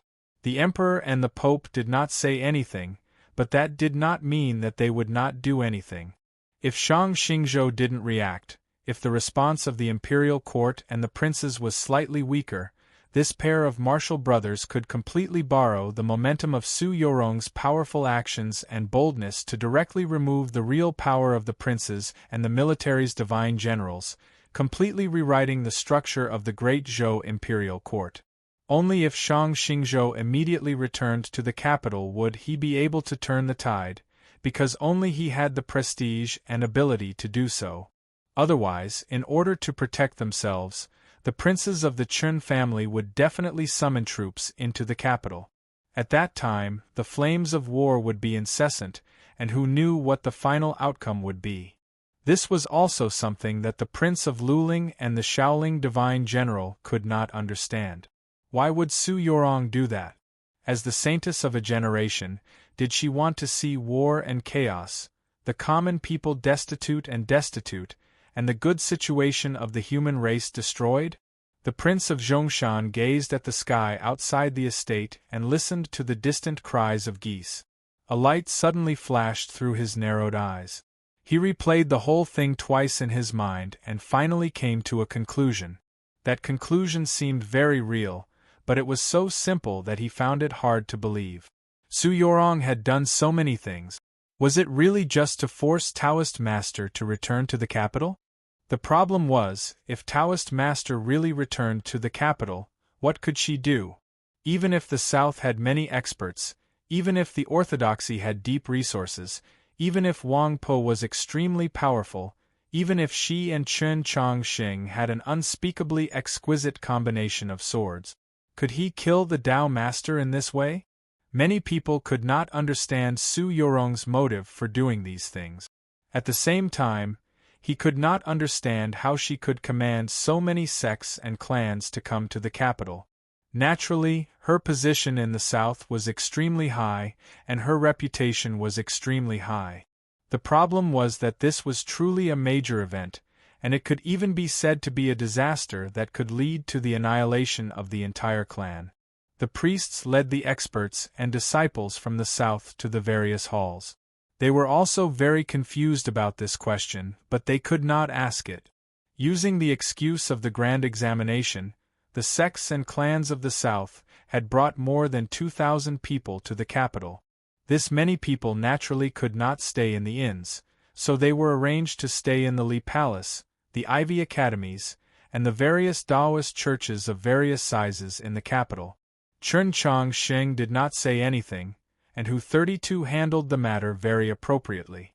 At the very start, the two sides inevitably felt a little unfamiliar with each other, but after a little familiarity, no one was willing to miss out on this rare opportunity to interact with the North and the South. The two sides quickly began to exchange pointers in the Li Palace, the Ivy Academies, and the Taoist churches. Most of the time, it was naturally just a discussion of the Tao to avoid harming the harmony. Wealthy clans like the Mutuo clan and the Wu clan naturally had their own residences in the capital and did not need to be arranged for them. The juniors stationed in the capital also found it easier to ask their clan heads, "Why were you willing to listen to the Holy Maiden's decree and come to the capital?" The old lady of the Mutuo clan placed her feet in the scalding water and gave a tired sigh. "The foundations of our clans are in the South, not in the North." From this perspective, the decree of Holy Maiden Peak was naturally more important than the decree of the imperial court, but given the status and strength of the Mutuo clan, even if they did not listen to Su Yorong, what could she do? In the minds of the juniors of the Mutuo clan and the populace of the capital, Su Yorong was a phoenix of astonishing talent, the revered Holy Maiden. She was not a schemer, and logically speaking, she should not be skilled at using forceful methods, much less cold-blooded methods, nor did she have the ability. None of you know what sort of person the Holy Maiden is. The old lady of the Mutuo clan seemed to recall something from the past, and a lingering fear appeared in her eyes. She's a madwoman. In another luxurious estate not far away, the head of the Wu clan was having a similar conversation with the younger brother of the assistant minister of revenue. The head of the Wu clan sighed and said, "You don't know how terrifying the Holy Maiden is when she goes crazy." Assistant Minister Wu revealed an expression of disbelief at these words. It was clear that he did not believe them. The head of the Wu clan did not explain. He sighed, "All of you have no experience, so you naturally won't be afraid, but I truly am." Assistant Minister Wu didn't know what had happened, but he subconsciously felt a chill. He asked, "Then what of the Qiushan clan?" Many things had happened in Wenshui City. Tang 36 had left the ancestral hall, and everyone knew that the Tang old master had changed his stance. In the struggle between Shang Xingzhou and Chen Chongqing, he would maintain a neutral stance. Of the four great clans, only the Qiushan clan's stance was unclear. The Qiushan clan head had also not been seen in the group entering the capital. "That old fox is the most miserable. He's usually used to sitting on the fence, but this time, there's no need for him to say anything. Everyone knows which side he'll stand on." The head of the Wu clan suddenly felt his mood improve. He jeered. "Who told him to have such a good son?" Outside the capital was a Taoist temple called Tanjore. In the rear courtyard of this Taoist temple was a ginkgo tree. It was said to have been personally planted by Emperor Taizong, and it had been growing for almost 1,000 years. This ginkgo tree grew extremely well. In the golden autumn, its leaves would turn yellow and become a golden waterfall. 3 years ago, when Wang Pe entered the capital to kill Zhou Tong, he had sat under this ginkgo tree for 11 days, quietly comprehending the blade, and then on the banks of the Luo River, he had cleaved down Tai Shu with a heaven-shaking strike of his blade. It was now the beginning of spring, so the leaves of the ginkgo tree had naturally not turned yellow, and Wang Po was also not here. The Qiushan clan head walked out of the Taoist temple and sat on the ice-cold stone chair, sighing 3 times. He had also come to the capital, but he had not entered the capital. Instead, he had gone to Tanja Temple. He wanted to find Wang Pu and persuade him to go to Luoyang. In short, he did not wish for Shang Xingzhou to return to the capital, and he certainly did not wish for Shang Xingzhou to see him, because he had a very low opinion of Su Yorong. He did not want to be implicated afterward. "Why don't we go back?" The Qiushan clan guardian, with an extremely profound cultivation, looked at the clan head's worried frown and felt great sympathy. Even if we didn't come, would the imperial court believe that unfilial son? The Qiushan clan head sighed. "Since we've already come, let's just stay a few more days." Chapter 30. The residences of the Mount Li Sword Sect and South Stream Temple were both arranged in the Orthodox Academy. Go Hanshi and the others were very familiar with Yi Xiaolian and the other disciples of South Stream Temple, and they were also very familiar with the people of the Orthodox Academy. As soon as Tang 36 and Guan Fei Bai saw each other, they began to mock and ridicule each other like before. The others had long since grown accustomed to this scene, or perhaps they were tired of it. They were too lazy to intervene, and under Su Mou's arrangements, went to wash up and rest. On the same night, the Orthodox Academy arranged for a sumptuous banquet. The small kitchen on the other side of the lake was once again put to use, and some rather thin blue lobsters were even sent over as if they were free. This made Yi Xiaolian and the other disciples of South Stream Temple very happy, but the disciples of the Mount Li Sword Sect who had been born into poverty were still somewhat unaccustomed to this extravagant lifestyle. Of course, Guan Fei Bai continued to mock Tang 36. As the night deepened, the bonfire by the lake was still burning. A few elders of Mount Li's Sword Hall, Senior Sister Ping Xian, and Senior Sister Yi Chen left with their peers who didn't like crowds. However, Tang 36 didn't give up. He called Chen Fugue, Fu Xinji, Chu Wenbin, and a few other students to have a drinking competition with Bai Kai and the others. For a moment, the fierce battle started again, as if they had returned to the Ivy Festival. Seeing this scene, Go Hanshi smiled, turned around, and walked towards the small building in the darkness. No one noticed his movements. On the balcony of the top floor of the small building, he saw Chen Chang Xing, who was bathed in starlight. Go Hanshi calmly and earnestly saluted, then sighed and said, "It's really difficult to see you now." He did not address Chen Changxing respectfully, because he had already bowed to the Pope and was now conversing with an old friend. This sentence also had 2 meanings. Besides the influence brought about by Chen Changxing's change in status, it was mostly due to the fact that Chen Changxing had spent the last few days in the Li Palace, not showing his face at all. Whether it was an old friend like Go Hanshi or an important figure like the old lady of the Mutuo clan, none of them could see him. Many people couldn't understand why Chen Changxing would be so calm at such a tense moment, as if these things had nothing to do with him.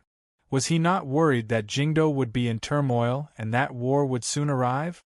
Chen Changxing explained to Go Hanshi, "I've been practicing the sword for the past few days." This had always been the Li Palace's statement to the outside world. Go Hanshi sensed his aura and confirmed that he was still very far away from that threshold, which made him even more puzzled. At such a tense moment, if it wasn't for the possibility of breaking through, how could he focus all his attention on cultivation? Even if you want to do that, how can you calm your heart? Aren't you worried about qi deviation? Go Hanshi suddenly saw Chen Chongqing's expression and faintly understood something. Chen Chongqing's eyes were very bright. His eyes were very calm, like the clearest stream water, without a trace of impurity. How can you calm your heart? You just have to be calm. Go Hanshi asked. Just what is junior sister Yorong planning to do? Chen Chongqing shook his head. I really don't know. Go Hanshi was slightly startled and asked, Then why are you so calm? Chen Chongqing didn't directly answer his question. Instead, he asked back, Before coming, what did your senior say? Go Hanshi smiled when he heard this. He finally understood everything. Before the disciples of the Mountly Sword sect left, Qiushan Jun said nothing, nor did he give any instructions, because the entire continent knew what he would choose. Even if Su Yurong decided to turn the whole world upside down, Qiushan Jun would still support her. So Chen Chongqing could naturally do the same. Go Hanshi walked to the edge of the building and looked down at the bonfire by the lake and the lights of the tens of thousands of households outside the walls. He said, This matter is very difficult. He was well versed in the Taoist canon and was a master strategist of Mountly. On the journey, he had simulated Su Yurong's plans 10 times, and they all pointed to the same place. Even now, no one had been able to confirm what Su Yurong wanted to do, but a few people had reached the same conclusion. It was still killing people, but compared to Wang Po and Chen Chongqing killing Zhou in the snowstorm 3 years ago, what Su Yurong wanted to do was many times more difficult. Chen Chongqing said, Perhaps all of you are wrong. Go Hanshi thought to himself, Junior sister Yorong has created such a ruckus, how could she just give up? Chen Chongqing said, I think she will choose the simpler method. Go Hanshi vaguely guessed at something and asked, He is your master. Do you think he will agree? Chen Chongqing replied, There is a 40% chance. Go Hanshi asked, Victory or defeat? Chen Chongqing thought it over, then said, Still 40%? Go Hanshi shook his head and said, Only 20%. This was his view, Qiushan Jun's view, and the Mountly Sword sect master's view. Wang Po only had a 20% chance of defeating Shang Xingzhou. Chen Chongqing knew that his insight in this aspect was naturally inferior to the Mountly Sword sects, so he said nothing. Go Hanshi suddenly asked, And if Shang Xingzhou doesn't come back? Chen Chongqing thought it over, then said, I don't know. Go Hanshi looked at him and said, You need to know. Chen Chongqing gazed at the myriad lights of the capital and recalled that night 3 years ago. His eyes turned serious. I only know that I don't like the dead, don't like war, especially here. Go Hanshi fell quiet for a while, then said, This is the fortune of the people. Chen Chongqing bid farewell, but he did not immediately leave. Instead, he went to a certain room on the first floor. This room was closest to the outside of the building and guarded the stairs. It was precisely Zheshio's residence. Chen Chongqing opened the wardrobe and looked pensively at the thin clothes inside. Just like 3 years ago, everyone knew that Wang Po had come to the capital, but no one knew where he was. Some people went to Tanja Temple under the ginkgo tree, while others searched day and night on the shores of the Luo River, but none of them could find his figure. If the current Wang Po did not want to be seen, who besides Shang Xingzhou could see him? Or to put it another way, he only wanted to be seen by Shang Xingzhou. On a certain morning, this tense atmosphere finally transformed into reality. In a single night, the imperial palace received several dozen memorials. These memorials came from the princely estates, from the various ministries, and from the young faction of the military represented by the Eastern Stallion Divine General Peng Shihai. They had only one request: please execute the remnants of the Tianhai dynasty. Placing Wang Po among the remnants of the Tianhai dynasty was naturally an unreasonable matter. This was only because the princes and ministers of the Chun clan had finally clearly expressed their stance. At the same time, several dozen letters were delivered overnight to the Monastery of Eternal Spring in Luoyang. There was real blood in these letters. All the civil and military officials of the court wept blood as they submitted their letters. If the venerable Taoist did not appear, what would become of the world? If Chen Chongqing wanted to see Wang Po, he could probably see him, but he had no intention of doing so. The letters sent to Luoyang also failed to attract any of his attention. Other than his meeting with Go Hanshi that night in the Orthodox Academy, he remained deep in the Li Palace, meeting with no one. Taoist Siyuan hurried back from Fenggu County. Linghai Jiwang had to keep an eye on the movements of the imperial court and the military, so he was exhausted to the extreme. Hu 32 was so busy that he had gotten thinner. They stood outside the stone room, helplessly gazing at Chen Chongqing in that sea of swords. To be continued. Chapter 31. No matter how dangerous the storm, Chen Chongqing remained indifferent. He continued to practice the sword in the Li Palace, and Su Yorong was doing something in the Divine General's estate. When the 1,000 swords finally returned to the vault sheath, Linghai Jiwang and the others could no longer restrain themselves and entered the stone room. Hu 32 bitterly said, "Your Holiness, you and the Holy Maiden have the pearl of wisdom in your hands, but the problem is that we don't know anything, so how can we cooperate?" Chen Chongqing looked at them and very seriously said, "I really don't know what she wants to do." Hu 32 was dumbfounded by these words, while Linghai Jiwang and Taoist Siyuan grimaced. This answer had truly taken them by surprise, and they instantly felt the pressure on their shoulders increase. Seeing their expressions, Chen Chongqing knew that he would eventually have to give an explanation. He helplessly sighed and said, "I'll go ask." It was early spring, and the weather was turning warm. The beef bone pot business on Fortune Peace Road was rather poor, and the shops near the alley had already begun to renovate, preparing to switch to steamed shrimp. The shops that had been holding out were also very cold and cheerless, but perhaps because of the yellow paper umbrella, no one noticed the young man and woman at the table. The heavy lid pressed down on the bubbling metal pot, white steam occasionally spurting out from the edges. One could imagine the pressure inside. Chen Chongqing's gaze pierced through the steam and fell on Su Yorong's beautiful face, hesitating to speak. Su Yorong said, "Ask whatever you want." "Am I that scary?"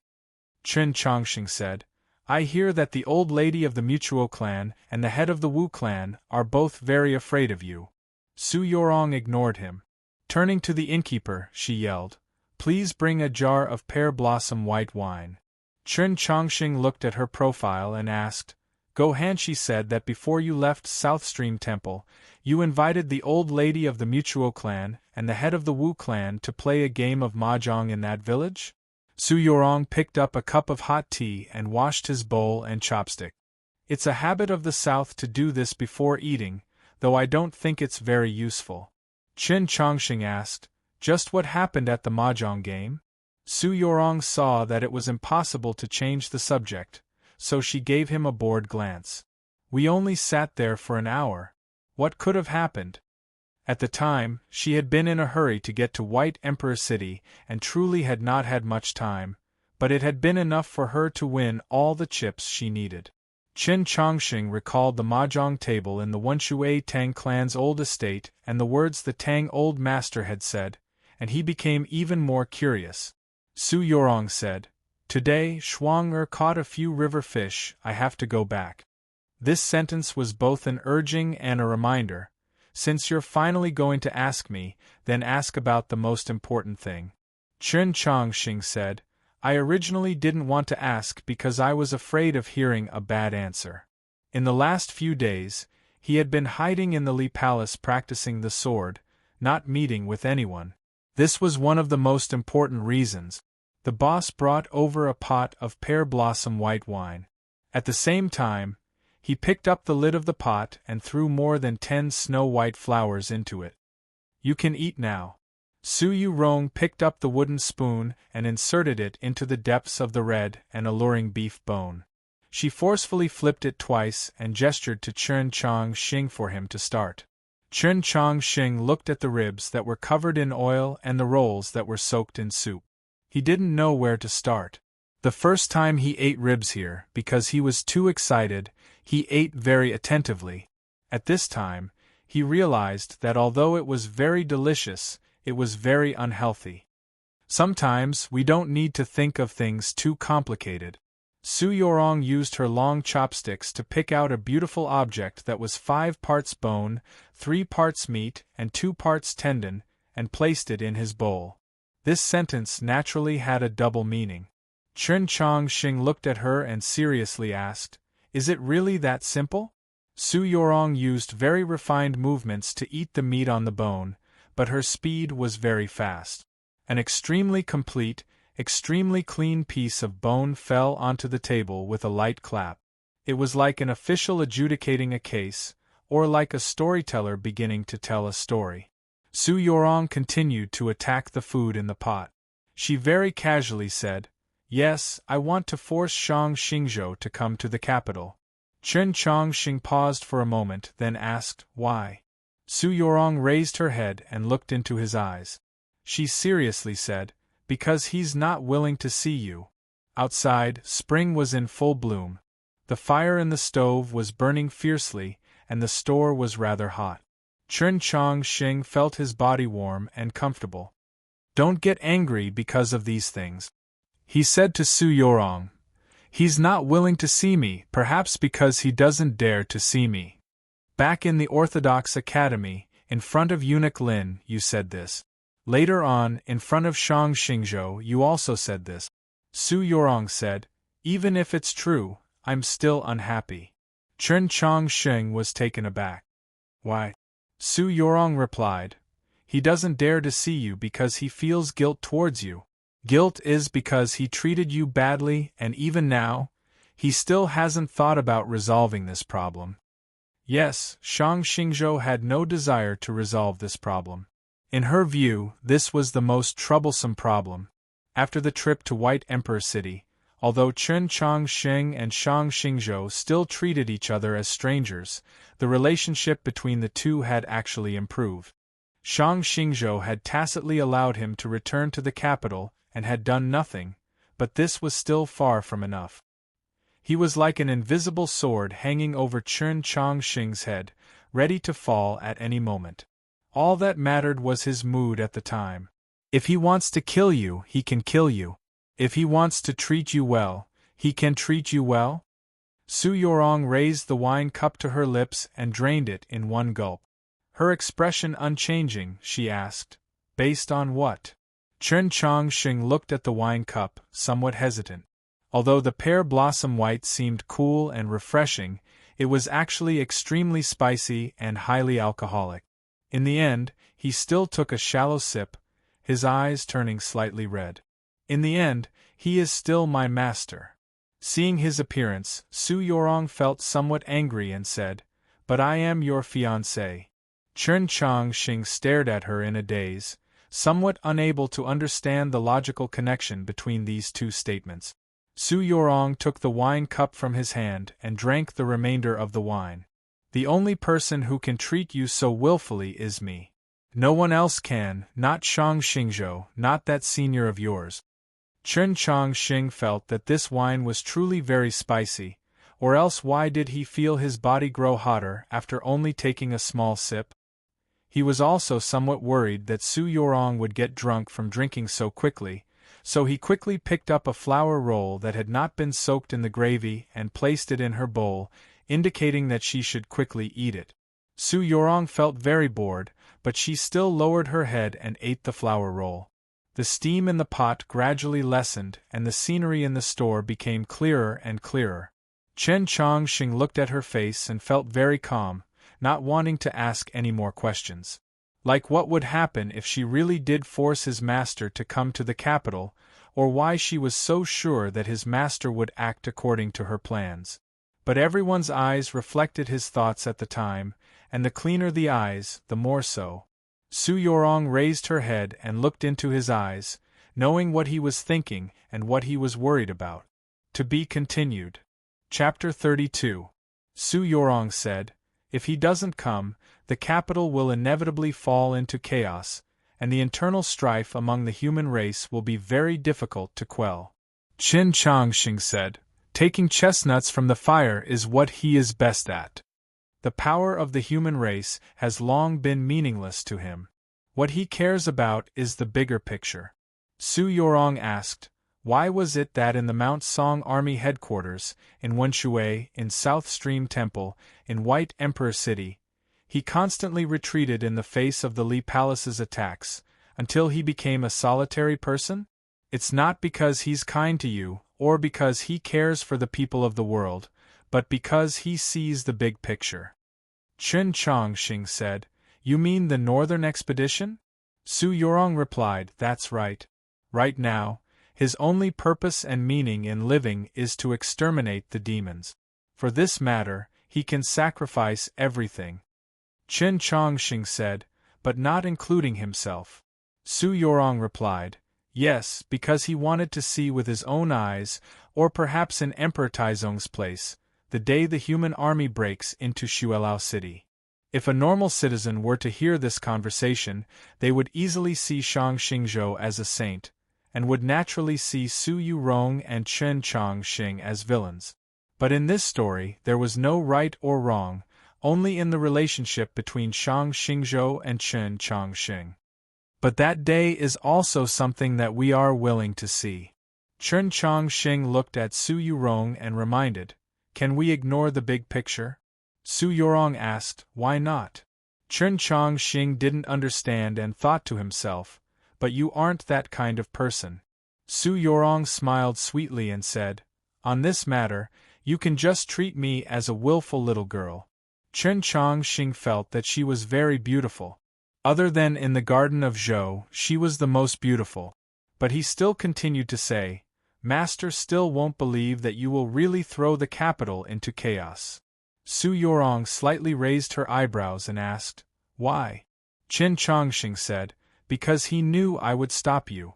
I couldn't just watch as the capital fell into chaos, the people lost their homes, the casualties were heavy, and the blood flowed like rivers." The shop became a little quiet. The beef ribs in the iron pot had already been stewed, making a gurgling sound that sounded like a kitten acting coquettishly. Su Yorong smiled and said, "The question is, can you stop me?" After saying this, she stood up. Several dozen South Stream Temple disciples dressed in white ceremonial robes walked into the shop. Su Yorong spread her arms. The two girls picked up hot towels and carefully wiped her hand. Su Yorong looked at Qin Changxing and said, "When I decide to do something, no one can stop me." Qin Changxing said, "Even if you are doing this for me?" Su Yorong said, "You are only half the reason." Qin Changxing said, "The other half is the Divine Empress."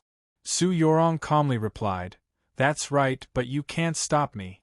Even if the Empress revives, she can't stop me from doing this." After saying this, she walked out of the shop. The old willows on the street sprouted new buds, enjoying the beauty of life in the warm weather. Su Yorong looked up into the sky and recalled something that Mou had told her. When Qin Changxing brought the marriage contract into the capital and all those important figures who knew of this matter were concerned, the Tianhai Divine Empress had once said a few words. She can marry whoever she wants to marry, and if she doesn't want to marry, she doesn't want to marry. In the Tianhai Divine Empress's view, Su Yorong would assuredly do this, and it could also be understood as her expectation of Su Yorong. Su Yorong gazed up at the sky and calmly thought, "Empress, it's still you who understands me the best." Su Yorong and the disciples of South Stream Temple had just left when the bamboo curtain at the back of the shop slightly moved. Linghai Jiwang and the others walked over. Qin Changxing looked at them and said, "You all heard it." Linghai Jiwang and the others had rather strange expressions, thinking, other than watching this display of affection, what else did we hear?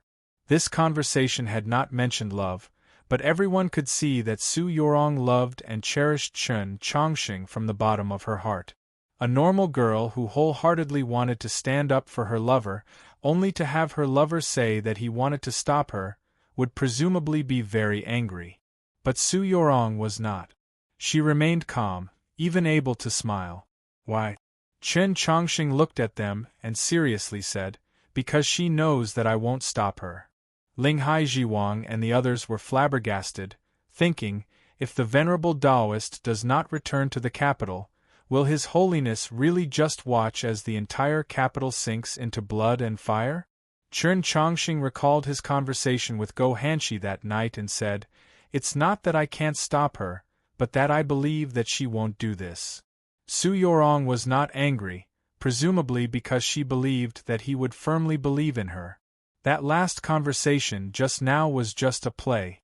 She only needed to use her spiritual sense to use the phoenix fire to clean her hands. There was no need for her to assume that posture.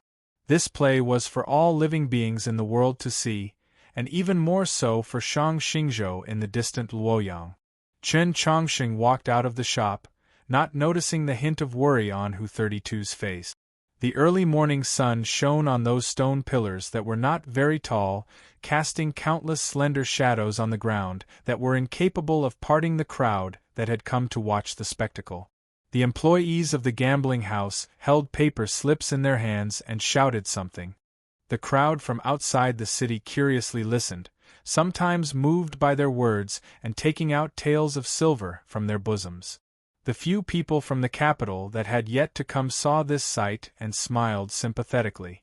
They thought, in the last few years of the grand examination, besides the priests of the Bureau of Ecclesiastic Education and the Orthodox Academy, who else has won?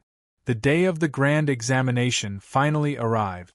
The young cultivators from all over the continent once more gathered in front of the Li Palace. The sunlight grew brighter and brighter, illuminating their faces more and more clearly. They were brimming with vitality, but it was no longer possible to see that solitary youth dressed in unlined clothes. Even on such an important day, Pope Chen Chongqing still did not appear, remaining in his stone room. The crowd was flabbergasted by the figures of Ling Haizhiwang and the other archbishops, as well as the black-clothed girl, but they did not dare say anything. With the clear and distant tolling of the bell, the young cultivators walked along the Divine Avenue into the Li Palace. The grand examination had officially begun. When all the eyes of the capital were focused on the Li Palace, a person appeared in front of the heavy stone gate of the Mausoleum of Books. The Orthodoxy cavalry, the Imperial Guard, the generals, and the bishops who were jointly responsible for guarding the Mausoleum of Books did not stop that person. Because when they saw that person, he was already in the Mausoleum of Books. That person's shoulders were drooping, his clothes had been washed so many times that they had turned white. He looked rather shabby, his expression rather distressed. Rather than calling him a scholar, he seemed more like a bookkeeper. In truth, he had once worked as an accountant for a very long time in the Wenshui Tangs. He had also killed many demon experts on the snowy plains and accomplished quite a bit in scholarly manner. In Xuanyang City, he had faced the most dismal of storms. In the capital, he had cleaved apart Tai Shu with a single slash of his blade. He had once been ranked at the top of the Proclamation of Liberation and was now a person of the divine. Wang Pa had finally appeared. To be continued. Chapter 33. The Imperial Guard outside the Mausoleum of Books instantly tensed up. As bowstrings tightened, countless crossbows aimed at Wang Po's back. Dust rose in the distance and the ground trembled. There was still no sound of hooves, but the black-armored cavalry were probably gathering. Before these things happened, warnings had already been sent to various parts of the capital. The Orthodoxy cavalry reacted very quickly. Even though they had not received any order from the Li Palace, several hundred cavalry galloped forward to block the stone gate of the Mausoleum of Books. After 3 years, the two sides were once more in a tense standoff. Wang Pa seemed completely unaware of what was happening outside the stone gate as he walked into the verdant mausoleum. Seeing his back, a Li Palace priest couldn't help but ask, "Teacher, where have you been these past few days?" This was the answer everyone in the capital wanted to know. Wang Pa did not turn his head. "I've been here the entire time." Wang Po's answer shocked the priest, the orthodoxy cavalry, and even the imperial guard further away. No one could have imagined that Wang Pa had been in the mausoleum of books these past few days. Normal people could not enter the mausoleum, so they naturally could not see him. He had appeared before everyone today to let the world know what he was prepared to do. But just what was he going to do? It had been a very long time since Wang Pa had entered the mausoleum of books to view the monoliths and comprehend the Tao, but it seemed like he had not forgotten those experiences. He very familiarly found a path through the forest and began to walk southwest. After walking for some time, he arrived at a small courtyard. There were naturally no oranges in the orange grove in early spring, but there was always the faint smell of green oranges in the air. Wang Pa had been living in this small courtyard for the past few days. The beams on which cured meat had once been hung were now empty, and the tables and chairs in the room had been scrubbed clean, without a speck of dust. Wang Pa did not enter the room. He stood outside the fence and calmly said to his old friend, who had lived in this room for 37 years, "Today, I am going to ascend the divine path." When Sun Mei had failed on the divine path and was about to bid farewell to this world, he had once said that if he could cultivate to the saint realm, he would ascend the mausoleum in Sun Mei's place. Turned out that this was what he wanted to do today. The grand examination had officially begun, but Chen Chongqing still had not appeared. There was no butcher, so the people still had to eat pigs. The Pope did not appear, so life still had to continue, and the examination still had to be conducted. This year's grand examination didn't have any new ideas, following the same method as previous years. The academic examination, martial examination, and duels were all carried out in the same order. The academic examination, held in the Hall of Announcements, according to the old rules, was supervised by the Bureau of Ecclesiastic Education and the Ministry of Rights of the Imperial Court. The final decision was in Go Hanshi's hands. Go Hanshi was still very young, but no one would question his qualifications. This was because he was well versed in the Taoist canon, and even more so because he was the one who had set the questions for this year's written exam. Under the light of the morning sun, the written exam ended smoothly. It was calm and peaceful, without any unforeseen events. Outside the Li Palace, the spectating crowd and the stewards of the gambling houses felt somewhat bored, and also felt that the atmosphere was somewhat strange. The martial examination that followed was still the dallying forest and river Chu. It was unknown if it was due to the influence of Chen Chongqing's crossing of the river on a crane, but this year's rules were even more complicated and detailed, basically eliminating any opportunities for trickery, but also not prohibiting the obstruction of opponents. As a result, sword flashes could occasionally be seen within the sea of trees, making it even more dangerous than before. The grand examination hadn't been held for 3 years. The number of examinees participating this year was extremely high.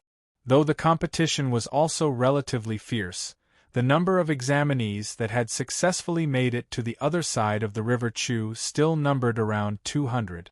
Amongst them, Scholatry Manor and Star Caesar Academy's results were the most eye-catching. With the 7 laws of Lishan no longer participating, those young scholars from Scholatry Manor were originally the most popular candidates for this year's examination. Adding on to the fact that everyone knew that their principal, Wang Po, was in the capital, those young scholars were even bolder. Their results were naturally outstanding. Star Caesar Academy's outstanding performance was due to the recent pressure that the capital had been under, causing these future members of the Zhou dynasty's military to accumulate a bellyful of anger. This anger, today, had all been transformed into motivation. The final duels were still to be carried out within the Tower of Purging Dust within the Green Leaf world. The examinees entered the hall of clear virtue and order. Following the patterns on the floor, they noticed a black-clothed girl with an apathetic expression. The black-clothed girl had an apathetic expression. In her bosom was a pot of green leaf. Looking at her, the examinees all remembered the important matters that their teachers had carefully warned them about before leaving. Their expressions couldn't help but slightly change, hurriedly averting their gazes.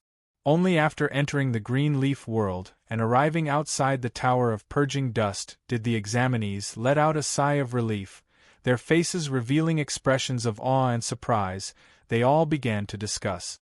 Even the youthful and mature scholars from Scholarly Manor and the strict and disciplined young officers from Star Caesar Academy couldn't help but whisper a few words to their schoolmates. "That black-clothed girl is the legendary Black Frost Dragon? His Holiness the Pope is truly amazing. It must be known that Li Palace hasn't had a dragon attendant for thousands of years. No wonder Qiu Shan Jun couldn't compete with His Holiness the Pope." "Be quiet, don't let that kid from Li Shan hear you." Ignoring the fact that the direction of the examinees' discussion within the green leaf world was getting more and more off-topic, the atmosphere outside of Li Palace was getting more and more strange. Whether it was the crowd that was watching the excitement, the vendors or the employees of the gambling houses, they were all too quiet. If there was no excitement, then what were the crowd looking at? If no one was placing bets, then what meaning was there in this gambling house? Everyone was looking at the grand examination, but they weren't really concerned about the grand examination, they were thinking about something else. Because no one believed that this year's grand examination would be so calm and smooth. Something big was definitely going to happen today, it was just that they didn't know when it would happen. Suddenly, a warning came. 10 odd straight and extremely thin lines appeared in the azure sky. Only experts with extremely good eyesight could clearly see that the afterimages that formed these lines were red. 10 odd red geese were flying at high speeds through the sky. Other than landing in the Imperial Palace and Li Palace, the others were heading off in various directions. If one was familiar with the distribution of the Great Zhou army, they would be able to see that the red geese were heading towards the garrisons of the Imperial Court. Linghai Jiwang often interacted with the Imperial Court, so he could naturally see this, but he didn't care where these red geese were flying to. He cared more about where these red geese had flown from. The traces left behind by the red geese in the sky had already disappeared, but they still remained in his sea of consciousness. His gaze followed those traces, ultimately resting on the southern part of the capital, his expression extremely solemn. That place was the Mausoleum of Books. Hu 32 whispered, "The chief disciple of Gentle Stream Monastery just left the Hall of Announcements. The 4 Sword Hall elders of Li Shan didn't even come today. The old lady of the Mutuo clan has left the city." Daoist Yuan squinted his eyes and said, "If everyone was going to the Mausoleum of Books, it would be very lively." He made no attempt to conceal his ambition and fighting spirit, because anyone could see that this was an opportunity that the Li Palace had to seize. Linghai Jiwang turned his head to look at that secluded side hall deep within the Li Palace, feeling somewhat perplexed. Could it be that Sir is still practicing the sword? To be continued. Chapter 34. There were many paths in the Mausoleum of Books, but there was only one path that led directly to the top. It was the southern divine path paved with white jade. Ascending the mausoleum through the divine path was a very symbolic event. Only the Emperor, the Pope, and the Holy Maiden of the South had the right to walk the divine path. This represented supreme authority. Before Sun Mei, many people had attempted to break through the path of divinity, but other than Zhou Dufu, there seemed to be no other successful example. Wang Po wanted to intrude upon the divine path to fulfill his promise to his old friend, to provoke the imperial court, and to take revenge on Emperor Taizong. Su Yorong stood deep in the forest of the 100-herb garden, gazing at the slightly raised patch of grass. In a low voice, she said, "Sir said that Daoist Ji was Emperor Taizong's most loyal subject, even a somewhat perverted and fanatical follower, so how could he allow such a thing to happen?" A gentle breeze ruffled the leaves and the tender green grass that had just emerged from the ground. The Tianhai Divine Empress slept here, and no one could answer her question. It's really nerve-wracking to be enemies with such a freak. Su Yorong's expression was very calm. One could not see the nervousness in her words. Only her slightly trembling eyelashes revealed her true feelings. What she was about to do, or rather the decision she made, was far too terrifying. If she was even the slightest bit careless, tens of millions of people could die miserably. To make such a decision, or to make the entire continent believe that she dared to make such a decision, she needed to have an extremely strong will. When one's will was powerful to the extreme, one would naturally be emotionless. This was the Tao of the Supreme. Su Yorong's brows were slightly furrowed. She looked a little weak and pitiful. No one had ever seen her like this. Even when she was heavily injured and on the verge of death in the Garden of Zhou, even someone as close to her as Chen Chongqing had never seen her. Only the smooth stone path of Sunset Valley and the tree at the edge of the cliff had been seen. The index fingers of the two hands touched gently in the breeze. She looked at the place where her fingertips intersected and said to herself, "You can do it, you can do it." Her eyelashes gradually stopped trembling as she murmured in a seemingly weak and timid manner. She raised her head and once again looked at the slightly mound of green grass, her eyes already calm. The ultimate calmness was indifference. Not to mention a patch of green grass, even a monstrous flood would not be able to make her care. May the holy light be with you forever. Su Yorong turned around and walked out of the 100-herb garden. As her skirt fluttered, a path of wildflowers sprouted from the green grass. Then, a golden flame suddenly ignited and disappeared. The distance from Sun Mei's small house to the bottom of the Divine Avenue wasn't very far. Back then, when Chen Chongqing, Gohan Shi and the others hurried over, it didn't take long. But Wang Pe had been gone for a very long time. The iron saber had been unsheathed at some point in time and was now in his hand. If someone were to see this scene, they would definitely be shocked and confused. That year, when he fought against Tai Shu in the snowstorm, he did not draw his saber for a very long time. It was only at the very end that he used his saber to cut through the world. Why did he pull out his iron knife so early today? Who is he going to slash at? What Wang Pe wanted to kill was not a person. Today, the mausoleum of books was excessively deserted. There were no cultivators viewing the monoliths, and even the monolith guardians were nowhere to be seen. Even if these people were here, none of them were qualified to make him draw his saber. What he was chopping at were those branches that blocked the path, those fences that had already rotted away, and those stones that had become uneven from years of disrepair. As the blade fell, the branches turned to dust, the bamboo fences to powder, the stones to powder, and then they were blown away by the wind, becoming brand new. After he left, the clear slashes on the mud and stones gradually vanished, but the blade intent had hidden itself even deeper into space, concealing something. Wang Pe walked to the bottom of the Divine Avenue and gazed at the pavilion that had once existed. The common people now knew that Divine General Han Qing had already broken into the divine. It was no wonder that when Sun Mei had just woken up from his dream and was at his peak, he was still unable to get past Chen Chongqing.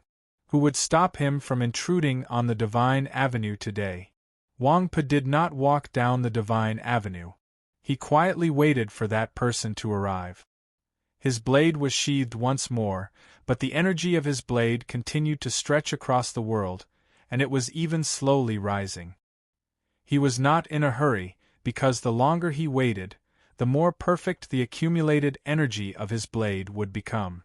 Eventually, it would fuse completely, leaving no gap. Perhaps for this reason, it did not take long for the person he was waiting for to appear.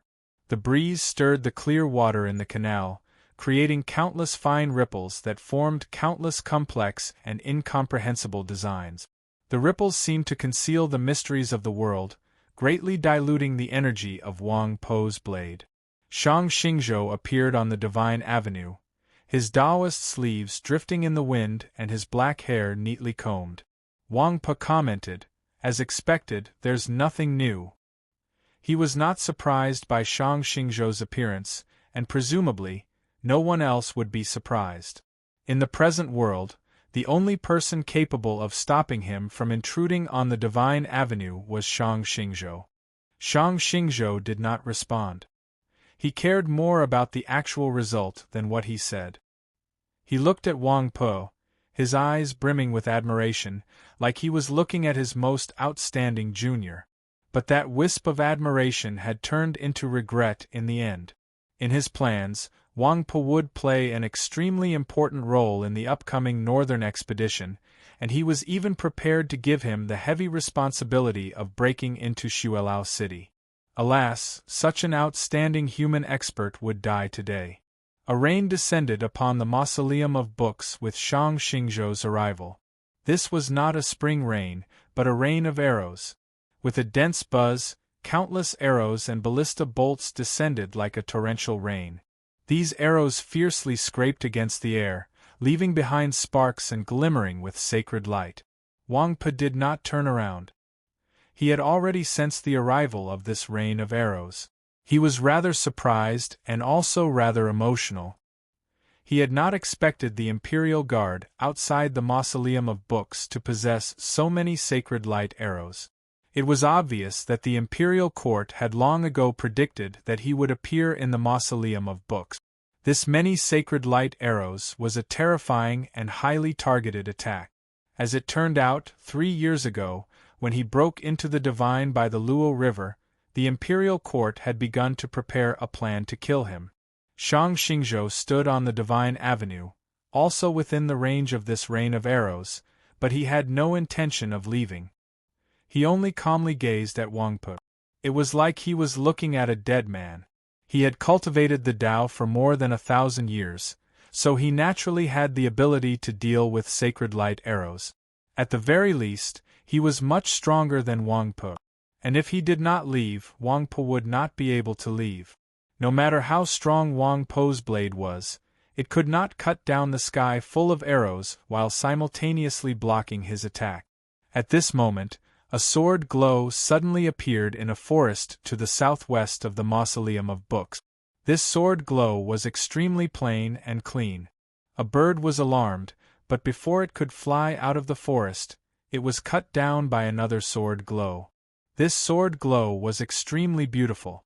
Soon after, more and more sword glows appeared in the forest. To be continued. Chapter 35. When the first pure sword glow swept out from the forest to the southwest of the Mausoleum of Books, Shang Xingzhou's right hand that hung at his side moved. He prepared to hold the hilt of his sword. Wang Po's reaction wasn't faster, but it was more direct. He gripped the hilt of the knife. At this moment, Shang Xingzhou was in the same situation as Wang Po.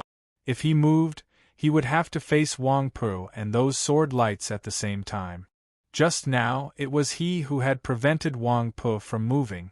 At this time, it was Wang Po who had stopped him from moving. More and more sword glows appeared, denser and denser, piercing through the air from various parts of the Mausoleum of Books. The sword light that pierced through the air was diluted by the sunlight, but the sword will became clearer, forming countless faintly discernible lines that weaved into a very dense net.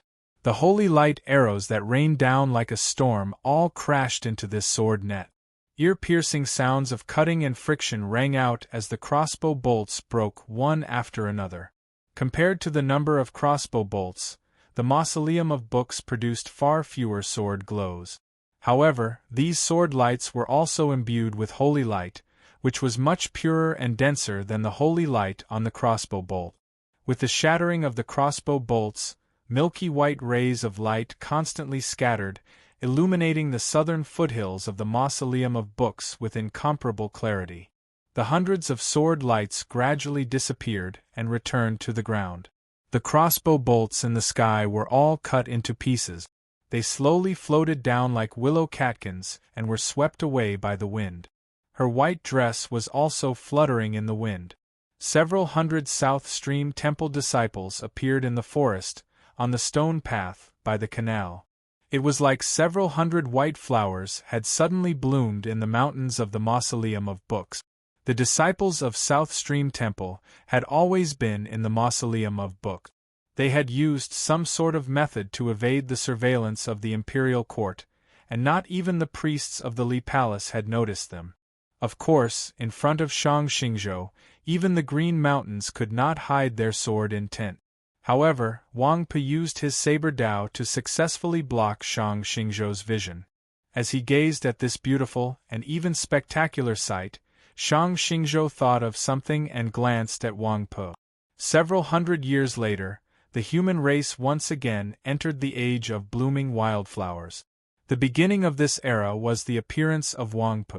South of the Mausoleum of Books, a white dress fluttered in the wind. The sword array was completed, and Shang Xingzhou was trapped in it. All the disciples of South Stream Temple had appeared here. Without question, this was the strongest version of the South Stream Temple sword array in the last 1,000 years. The sword formation that Zhou Dufu encountered when he charged into Holy Maiden Peak was only at this level. Shang Xingzhou was on the divine path, and did not go deep into the sword formation. Moreover, the formation definitely had a life gate.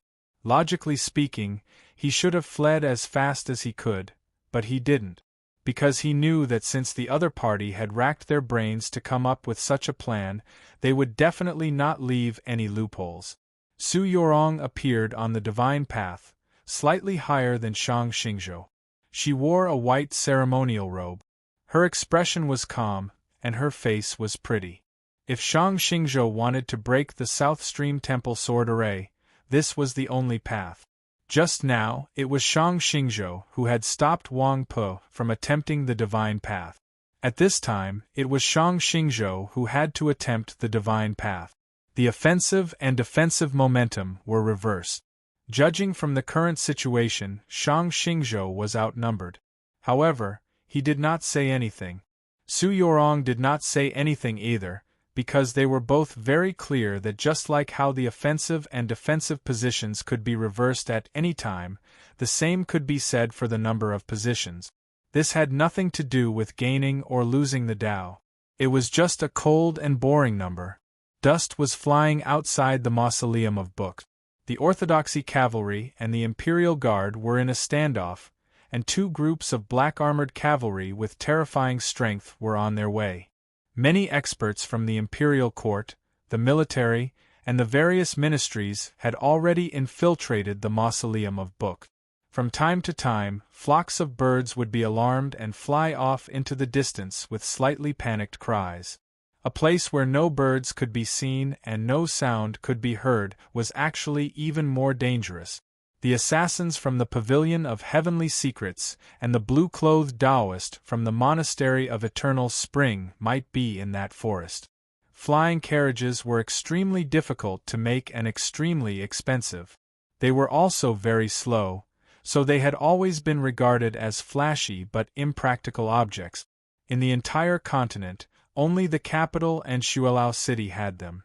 In the view of many people, those were things that the humans and demons used to flaunt their abilities, more like decorations. But today, the Prince of Xiang had chosen to ride a flying carriage to the Mausoleum of Books. Of course, it was not because he was worried that the capital streets were already blocked by the army, nor was it because he was in a hurry. He did not have a mount like the Firecloud Qilin, but he was completely capable of flying over. He had chosen the flying carriage precisely because it was slow. He sat in the carriage, his hands propping up the fat on his abdomen as he constantly sighed. Flying carriage, oh time, why can't you be any slower? The princes of the Chun clan had never been good-for-nothings. Their horsemanship was superb, and many princes had already brought their clan generals to the Mausoleum of Books. They were not surprised that Prince Chen Lu was not present, but when they looked at the flying carriage in the sky, they couldn't help but frown. The Prince of Zhongshan had arrived long ago. He stood on the distant riverbank, gazing at the Mausoleum of Books with a slightly cold gaze, his thoughts inscrutable. The old lady of the Mutuo clan and the head of the Wu clan had also arrived, but they were to the south, standing on the riverbank just like the Prince of Zhongshan. Even though they understood many secrets, they still found it impossible to clearly see today's situation, so they subconsciously wanted to get even further away. Other than those participating in the grand examination, all the other experts of the south had come to the mausoleum of books. 3 thin and tall men stood at the front, dressed in cloth and radiating sword intent. They came from Mount Li and were elders of the Sword Hall, experts in killing.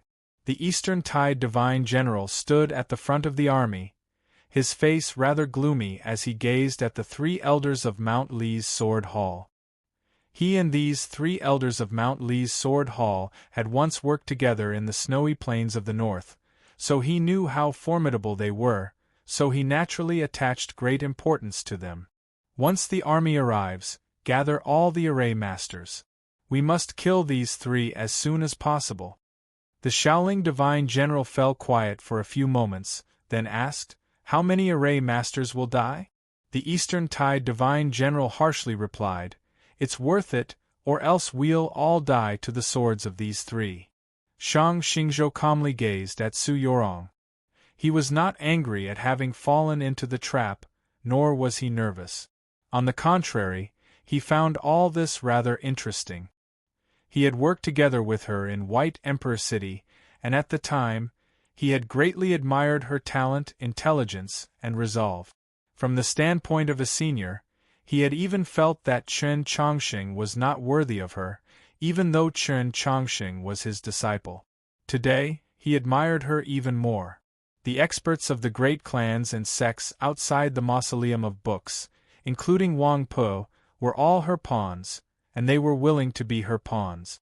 This was an extremely extraordinary feat. She had forced him to return to the capital and pushed the situation to this point, like a horse galloping through ice and snow. The rhythm was clear to the extreme, and the entire arrangement was extremely beautiful. The question was, what was she prepared to do next? Several decades ago, when Emperor Xian was gravely ill, Tianhai reneged and refused to hand over the imperial throne. From then on, every time I encountered a major event, I would ask myself, what happened next? Only by looking straight into my Dao heart and asking this question can I obtain the true answer and know just what I want. If I had thought about this word back then, perhaps I would not have met her in the 100-herb garden, and naturally none of these things would have happened. Now it's your turn to think about this question. You wanted me to return to the capital, and I returned, then, what happened next? Shang Xingzhou's voice was very calm, devoid of emotion.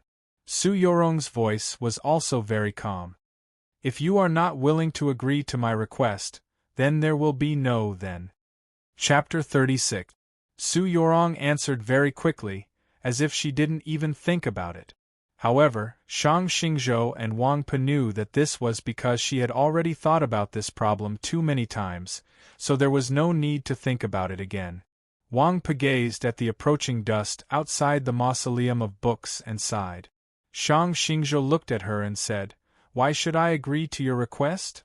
Su Yorong said, "Request is just a polite way of saying it, because I have to respect you as Chen Chongqing's master. In reality, this is my request for you." There was only a difference of one word between request and demand, but the will they represented was very different. Now, there was no one who dared to be so tough with Shang Xingzhou. Why? Because you want to go on a northern expedition. You want to exterminate the demon race. You want the human race to unite the world. They were all the wisest people in the world. There was no need for too much explanation. In the simple questions and answers, there was the truth in the depths of their Taoist hearts. Looking at the situation outside the mausoleum of books, if this war truly began, no matter who won in the end, both sides would inevitably suffer grievous casualties. The aftermath would linger for many years, and the confluence of the North and South would once again become a bubble. The humans would sink into internal strife, and in the next few decades, they would not have the chance to defeat the demons and unify the continent. A few decades later, Shang Xingzhou might die. He would not allow such a thing to happen. I don't like Tianhai, and I also don't like Su Li, because no matter how far they see, in the end, they're only willing to see their own position. Shang Xingzhou looked at Su Yorong and said indifferently, I didn't expect the holy maiden to be such a person. Su Yorong's expression did not change as she said, If I can't even stand where I'm standing, what's the point of looking further? Shang Xingzhou said, If you don't see far, it's easy to think too highly of yourself. Do you think you can cause chaos in the world by yourself? Su Yorong said, When people have too many thoughts, their minds will easily become chaotic. When people's minds are chaotic, how can the world not be chaotic? These words were spoken about the Prince of Xiang and Prince Chen Lu, about the divine generals taught by Chen Guansong, about the ministers of the court and the elders of the Bureau of Ecclesiastic Education, about every person who lived in this world and had their own views and ambitions about the world, including Shang Xingzhou and herself. As long as I'm here, the world will not fall into chaos. Shang Xingzhou's expression was very calm, but there was a kind of convincing confidence. Su Yorong calmly said, People will die, and you will not be an exception. Shang Xingzhou looked at the South Stream Temple disciples and Wang Pu and said, You think that you can kill me today? Su Yorong said, At the very beginning I thought that I could kill you, because I knew that your injuries had never healed. Shang Xingzhou's eyes were deep and serene. He didn't expect that she could actually see through this. In the Mausoleum of Books, the Tianhai Divine Empress had used her body, soul, and Tao to resist 3 supreme experts, waging a heaven-shaking battle. Su Yorong did not personally witness the battle, but in the following 3 years, she made many simulations and replays. She realized that the Pope had not used his full strength that night. At the same time, she confirmed that the Divine Empress's strongest attacks had basically all landed in Luoyang. It was at this time that Shang Xingzhou's injuries flared up in White Emperor City. But from the Tianhai Divine Empress's choice that night, it could be seen that she valued Shang Xingzhou the most. Su Yorong would not doubt the Tianhai Divine Empress's insight. She began to re-examine her original plan, and then made a very important change. You are much stronger than what the world thinks. It is indeed very difficult for me to kill you. Su Yorong looked at Shang Xingzhou and smiled. But I can trap you. A sudden gust of wind blew away the dust on the divine path. 2 pure white wings 10 some zhang in length unfurled from her back. Several hundred small white flowers once more bloomed in the mountains, and the disciples of South Stream Temple emerged from the various forests to stand in front of the divine path. In this entire process, there was no confusion in their positions or the connection between them. It was so tight that no gap could be found. If someone were to look down from the peak of the Mausoleum of Books, they would probably think of a shattered vase being reassembled in time. I can trap you. These words sounded ordinary, but they were actually not simple at all, because trapping a peerless expert might not be as easy as killing him. Shang Xingzhou's Taoist techniques were clear and exquisite. He rode the wind for 100 li. Even in the Mausoleum of Books, he could advance or retreat without hindrance. Not even the Tianhai Divine Empress could say such words to Shang Xingzhou. In the entire world, only Holy Maiden Peak had the confidence, because they had the South Stream Temple sword array. When Zhou Dufu was at his peak, he had also been trapped by the South Stream Temple sword array for a while. If Su Yorong only wanted to trap Shang Xingzhou in the sword array for a while, she could probably do it. The problem was, just what was her goal in keeping Shang Xingzhou here? Shang Xingzhou had come because of Wang Pu. If he was trapped by the South Stream Temple sword array, Wang Pu would naturally be able to leave. Where would Wang Pu go? Shang Xingzhou's gaze fell on Wang Pu. Wang Pu said, My mission was to draw you here. Shang Xingzhou asked, You can leave? Wang Pu gazed at the end of the divine path and said, The Mausoleum of Books will always be here. If I want to come, I can come at any time. Shang Xingzhou's eyes chilled. You think you can leave? These two sentences were extremely similar, but they actually conveyed different meanings. The first sentence was about willingness, and the second was about ability. Shang Xingzhou's words caused Wang Pe to arch his brows. His eyes were rather close, just like on a flat plane, the gloomy sky connecting to the ground. As he raised his brows, a tree suddenly appeared between the sky and the plain, its trunk extremely straight. I am not willing to bully you with numbers, so I will leave. Otherwise, you could try to make me stay. After saying this, his hand left the hilt of his blade, and he prepared to leave. Su Yorong said to him, "Thank you." Wang Pe recalled his final conversation with Sun Mei outside the Mausoleum of Books and shook his head. Following the path he had taken, passing through the forest and glancing at the small house behind the fence, he began to walk out of the Mausoleum of Books. Who knew how many experts of the military, assassins from the Pavilion of Heavenly Secrets, and blue-clothed Taoists from the Monastery of Eternal Spring were hidden in the forest and the buildings. His hand still did not grasp the hilt of his blade, because these people were not qualified for him to pull out his blade, nor did they have the courage to show themselves. Before the thick stone gate of the Mausoleum of Books, he stopped. The princes and generals of the Chun clan, as well as the dense mass of cavalry, stood across from him. A bishop walked up to him and whispered a few words. Wang Pe shook his head. The bishop was somewhat hesitant, but in the end, he did not dare to defy him. He ordered the orthodoxy cavalry blocking the Mausoleum of Books to retreat along the river. The crowd on the other side grew restless at this sight, but it quickly quieted down, because they all recognized who that seemingly shabby scholar was.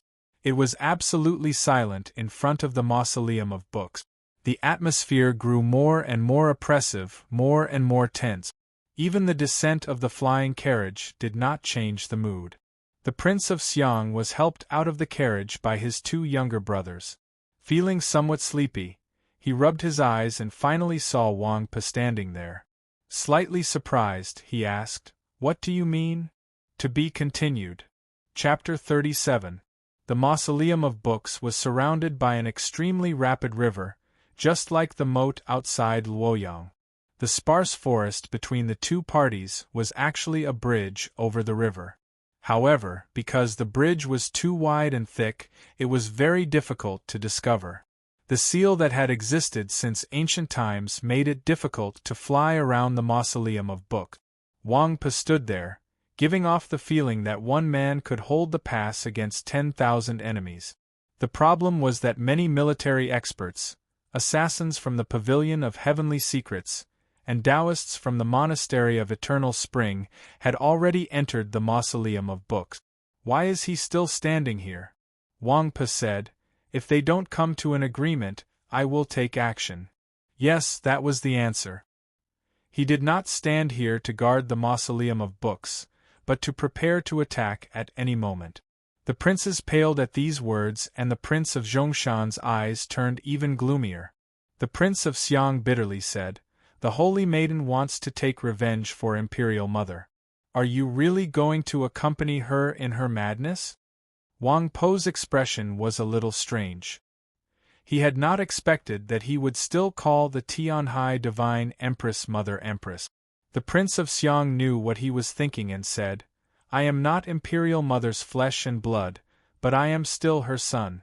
When I followed Taoist Master to the capital, it was because I felt that she had made a mistake. It was not because I had any personal resentment towards her. Just like how I promised Zhu Luo that I wouldn't let you live, but what have I done to you all these years? It's just about the overall situation." He spoke with such sincerity that even his brothers who knew him well almost believed him.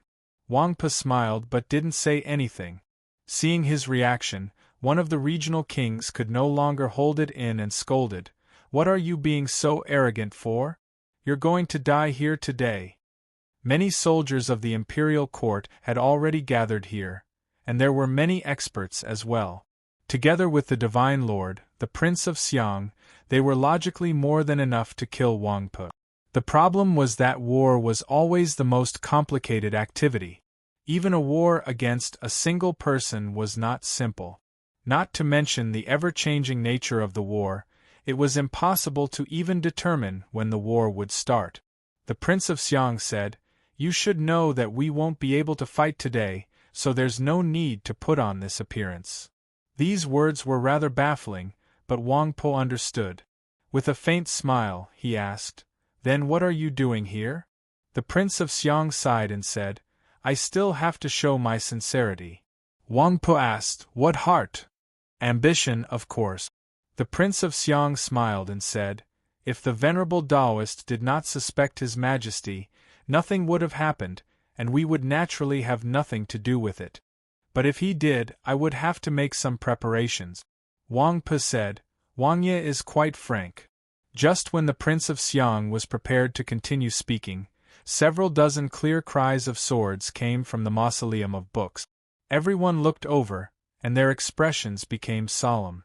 Just as the Prince of Xiang had said, the current situation seemed tense, but it was fundamentally different from 3 years ago. The two sides were not necessarily at war. If that was the case, then who were these sword chimes for? Shang Xingzhou stood on the divine path. Su Yorong stood on a higher spot. Shang Xingzhou took a step forward. The South Stream Temple sword array naturally responded and silently began to operate. Countless streams of light appeared between heaven and earth, drawing out countless indescribably mysterious trajectories. Dozens of sword chimes rang out. These sword cries did not come from the friction between the sword and the air, but from the compression and release of the air by the sword intent. It was clear and gentle, yet extremely profound. It was like a clear stream falling from a cliff into an extremely deep mountain stream. Several dozen sword glows circled around Shang Xingzhou's body. Shang Xingzhou extended a finger, the tip of his finger exuding a soft light. Tempered steel softened around the finger. Several dozen sword glows went from straight to slightly curved, but they still did not scatter, only creating an extremely small space. Shang Xingzhou's left foot descended. The sword chimes vanished, the sword glows vanished. The chilly spring wind blew away the dust on the divine path. It was like nothing had happened. But Shang Xingzhou had already climbed one step. He lowered his head to look at his Taoist robe. A tear had appeared on the hem of his Taoist robe. The power of the South Stream Temple sword array had somewhat surpassed his calculations. Su Yorong was also rather surprised. Based on her calculations, the tear should have been a little deeper. The initial activation of the South Stream Temple sword array had not even been able to cut off a corner of his robe. The battle had not begun. This had only been a probe. Both sides were very dissatisfied with the final result, so both sides gave up on the idea of directly attacking. Shang Xingzhou said, "I'm very curious as to how you managed to convince Wang Po." Su Yorong replied, "I promised him that my method would kill the least people. He promised me that no matter what I did today, he would support me." Shang Xingzhou said, "It seems that you understand his path of the blade very well." Su Yorong replied, "I understand that fellow even better." That fellow was naturally Chen Chongsheng. He viewed Wang Po as a role model. Even though he had learned the having blade style, he still acted according to Wang Po's path of the blade. Su Yorong understood Chen Chongsheng, so she naturally understood how to obtain the trust of a person like Wang Po. Shang Xingzhou calmly asked, "You think that you also understand me very well?" Su Yorong replied, "For the last 3 years, I've always been trying to understand you." Shang Xingzhou had to admit that she had made excellent preparations. Today's situation, or perhaps her method of threat, would not work on anyone else. It would only work on him. She knew what he cared about the most. More importantly, she had the ability to destroy those things. Shang Xingzhou said, "You can only keep me here for an hour at most." He took a step up the stone steps and came to this conclusion. Su Yorong replied, "An hour is enough." Shang Xingzhou shook his head. "This is the capital, not Wenshui." He was referring to the incident that had taken place several months ago in the Wenshui Tangs. Tang 36 only needed 2 hours to find evidence of the Tang second master's crimes and resolve the power of the Tang second branch. This was because the Tang old master had tacitly agreed to it. The difference in strength between the two sides was too great, making it impossible for them to resist. But this was the capital, and the imperial court still had the advantage. If the two sides fell out, a true war would assuredly occur. Su Yorong replied, "I've already made my preparations." Shang Xingzhou smiled and asked, "How are you prepared to fight this battle?" Su Yorong replied, "First, I will kill Prince Chen Lu." This was an unexpected answer. She had not chosen to first control the imperial palace, nor had she chosen to attack the imperial court. Instead, she had chosen the most direct method, kill. Moreover, the one she wanted to kill was not the Prince of Xiang outside the Mausoleum of Books, nor the Prince of Zhongshan with his high prestige in the army, nor those divine generals who wielded actual power. It was Prince Chen Lu. Although Prince Chen Lu had a strong reputation, his cultivation was not outstanding, and his authority was not the greatest. Why had Su Yorong chosen him? Why had Shang Xingzhou's eyes become deep and serene upon hearing her choice? To be continued. Chapter 38. Shang Xingzhou asked, "Why him?" Su Yorong answered, "Because he will be the new emperor." This war had been initiated by her and Yuan. If Shang Xingzhou's side won in the end, the emperor would inevitably be replaced. Prince Chen Lu was the most suitable candidate, and Shang Xingzhou had already chosen him. Shang Xingzhou did not deny it. He calmly said, "Correct, of His Majesty Taizong's descendants, he is the most outstanding, even though he is not as good as His Majesty." Su Yorong asked, "I really want to know, after pouring your heart and blood into educating His Majesty for 20-some years, are you really willing?" Shang Xingzhou was quiet for a while, then said, "If His Majesty is truly moved by your words, then he must be willing." Su Yorong asked, "Did you ever think that my visit to the palace that night might have been a facade?" Shang Xingzhou replied, "His Majesty did not write a letter to Luoyang. Many days had passed, enough time to write a very sincere letter. But he had not received it." Su Yorong understood what he meant. This was the result she had wanted to see in the first place. So Prince Chen Lu had to die. If he died, even if Shang Xingzhou won this war, who would become emperor? Those ambitious princes of the Qin clan would naturally drag the human race into chaos. What meaning did Shang Xingzhou have in fighting this war? It was clearly the beginning of spring, but the wind was rather chilly, devoid of any warmth. The Mausoleum of Books was covered in green trees, but the shrubs lining the divine path were covered in dust and seemed rather listless. Shang Xingzhou gazed outside the Mausoleum of Books at those rising dragons of dust. He knew that the black-armored heavy cavalry still needed an hour to arrive, but his expression was still calm. He is an outstanding youth. It won't be easy for him to die. I've known him since I was very young. I know that he is extremely cautious and is used to leaving a path of retreat in everything he does. Correct, he is still far inferior to His Majesty Taizong in one area. At the crucial moment, he lacks the courage to directly face blood. Shang Xingzhou turned to Su Yorong and asked, "And you've already found his path of retreat?" Su Yorong softly replied, "Correct." A clear and gentle wind blew through the street. Those buildings that bore the dust of history had long ago learned not to be moved by the so-called major events. The princely estates lining the road of peace were extremely quiet, perhaps because their masters had already gone to the Mausoleum of Books. Prince Chen Lu did not go. He stayed behind and sat in the reception hall of the prince's mansion, quietly drinking tea. The figures of the masters of the prince's mansion kept flashing past outside the window. The tea in the porcelain bowl gradually cooled down, just like his fingers holding the bowl. He gently put the teacup back on the table and glanced imperceptibly under the window. The floor there was covered with green tiles, one of which was slightly smoother. The escape route was not the back door. On the contrary, at such a moment, the back door was often the most dangerous place. The path of retreat that Prince Chen Lu had arranged for himself was under that brick. It was a tunnel that led to the Luo Canal. Since the beginning of the previous dynasty, the Road of Peace had been the residence of the nobles. Those nobles who yearned for power and feared accidents had dug countless tunnels.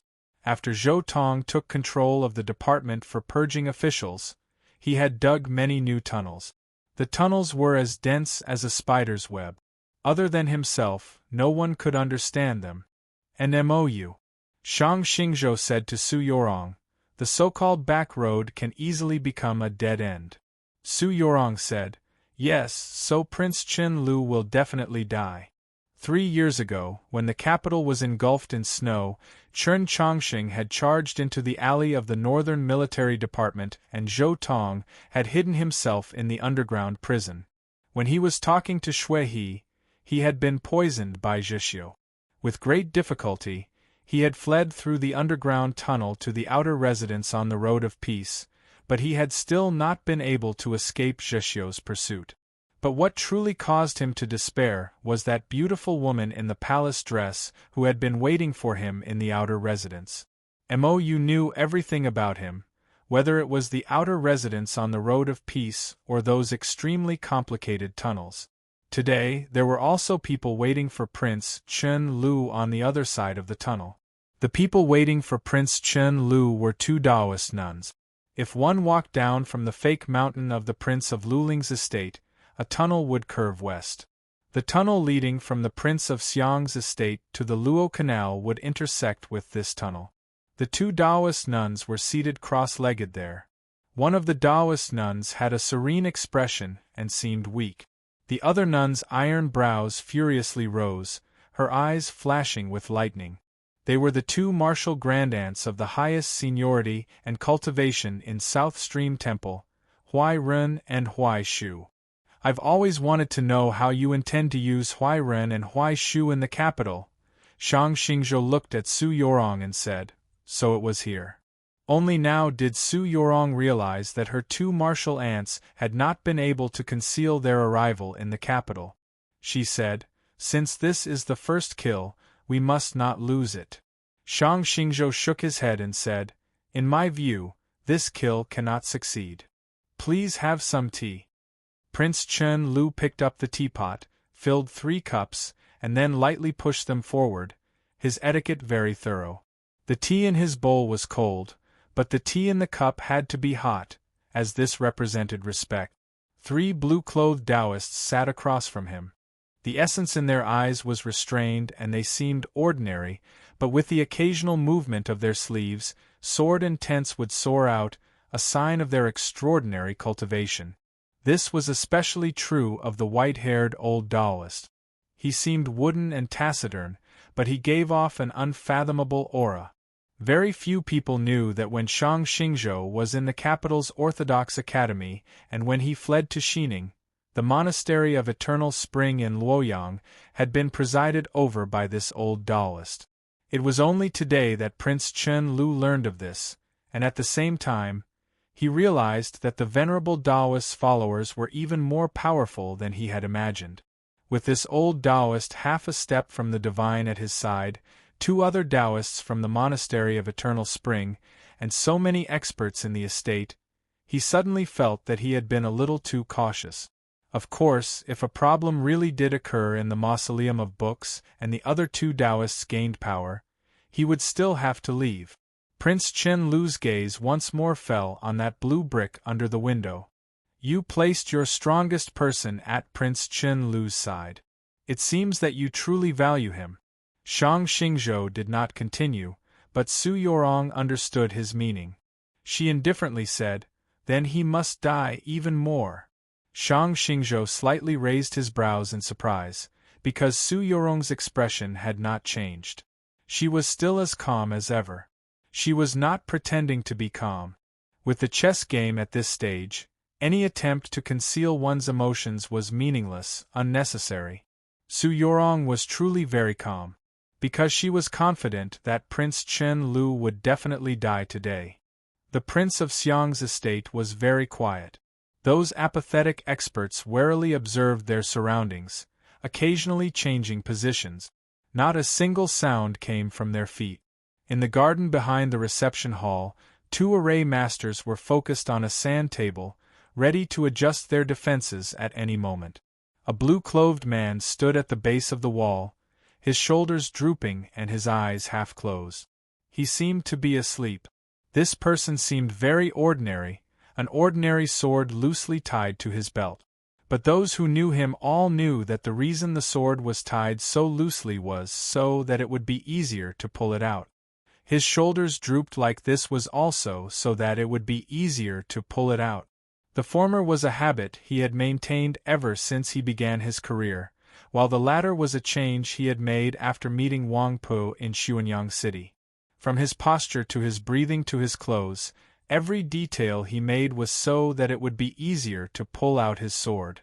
Thus, in this world, he was the person who could draw the sword the fastest. To be continued. Chapter 39. I forgot that there was still Lu Qing. Shang Xingzhou sighed. If you hadn't mentioned it, I wouldn't even have remembered his name. Even though he was the de facto #1 in the world, he would not disregard a terrifying assassin like Lu Qing. So if he couldn't remember, he truly couldn't remember, not to express his contempt or indifference. Su Yorong said, "He truly is very easy to forget. The best assassins should be like this." Shang Xingzhou said with some admiration, "After Su Li and that person left, he improved a lot." Su Yorong knew that he was not speaking of her teacher, but that legendary assassin leader. "Yes, so I am confident that Prince Chen Lu will die." Shang Xingzhou fell silent, then asked, "Presumably, you have similar arrangements in many other places?" Su Yorong replied, "The other plans are much more careless. The newly appointed Archbishop of the Hall of Illustrious Persons, Guan Bai, will return to the Heavenly Tao Academy in a little while, but I am not sure what will happen next." Shang Xingzhou nodded. Zhuang Jihuan is rather dissatisfied with this matter. If the situation becomes unstable, perhaps he will move against Guan Bai. Su Yorong said, "I also think the same. Then Guan Bai will die." She was clearly talking about the death of an important figure on her side, but her expression was still so calm, like she was talking about something that had nothing to do with her. Shang Xingzhou calmly gazed at her, then suddenly smiled. Only now did he truly treat her as an opponent. And then? All kinds of deaths. How? It's just that you kill me and I kill you, just like that night. Su Yorong's eyes became rather faint, like she was looking at an extremely distant place, perhaps the past. On that night 3 years ago, she and Mou had been escorted out of the capital by the Divine Empress, so she had not been able to see it. Tensome red geese took flight. Some landed, others flew off to even more distant places. The news from the Mausoleum of Books began to spread through the streets of the capital, and the approaching dust over the plains of early spring proved those rumors. The crowd in front of the Li Palace grew restless and quickly dispersed, but the grand examination still continued. The bishops and deacons hurried to and fro in front of the palace, and the Divine Avenue was filled with running figures. The orthodoxy cavalry had long since set off, and all was somber. Linghai Jiwang solemnly said to Chen Chongxing, "It's about to begin." Chen Chongxing walked to the door of the palace and said, "If..." Linghai Jiwang, who 32, and the others looked over nervously. Chen Chongxing had been indifferent to the affairs of the world for many days. If it was a tacit agreement with Su Yorong, or if he was preparing some trump card, then he would definitely use it today. I mean if... Chen Chongxing was silent for a while, then turned around to look at them and said, "Forget it, there are no ifs. Just follow the instructions on the paper." After saying this, he took out a paper dragonfly from his sleeve and handed it over. Linghai Jiwang and the others opened the paper dragonfly, glanced over it, and were instantly stunned. They didn't know what ridiculous order Chen Chongxing had given them, but they had to carry it out. The clear water in the stone pond overflowed from the edge and flowed out of the hall along the bluestone path. Only when the water in the pond was stirred would it emit a clear sound like the cry of a sword. Chen Chongqing scooped a ladle of water. Qing Yi was not here, so the water was naturally not used to water it. He raised it to his mouth and drank it slowly. Tang 36 stared into his eyes and asked, "Just what do you want to do?" Chen Chongqing used his sleeve to wipe away the water on his face and said, "Drinking water can help clear the heart." Tang 36 solemnly said, "You never drink water that isn't boiled, much less wipe your mouth with your sleeve." Chen Chongqing looked at him and said, "Have you not noticed that I've already changed a lot?" Tang 36 asked, "How have you changed?"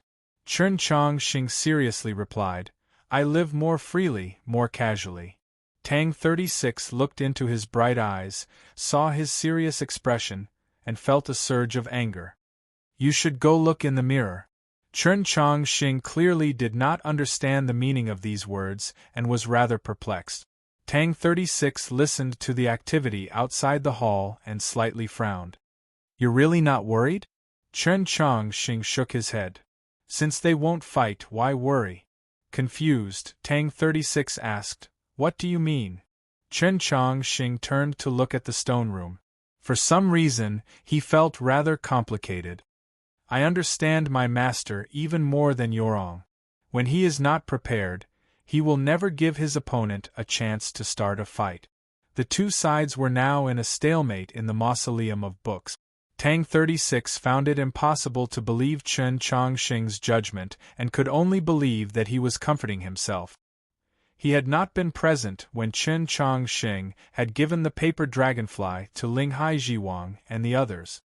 "You really don't want to use the imperial design?" He looked into Chen Chongqing's eyes, his expression unprecedentedly serious and solemn. Chen Chongqing said nothing. Tang 36 said, "If you are confident that His Majesty the Emperor will stand on your side at the crucial moment, then today is the best opportunity." The Lingyan Pavilion had already been destroyed by the Tianhai Divine Empress using the Frost God Spear, but the array pivot of the imperial design was still in the imperial palace. Moreover, although the Tang Old Master maintained his neutrality, he could not stop the Tang clan's main branch from gradually gaining power. The first master had sent many attendants into the capital, and they were now stationed in various shops and guilds, ready to obey Tang 36's orders at any time. With the Tang clan's help, Yuan could activate the imperial design at any time.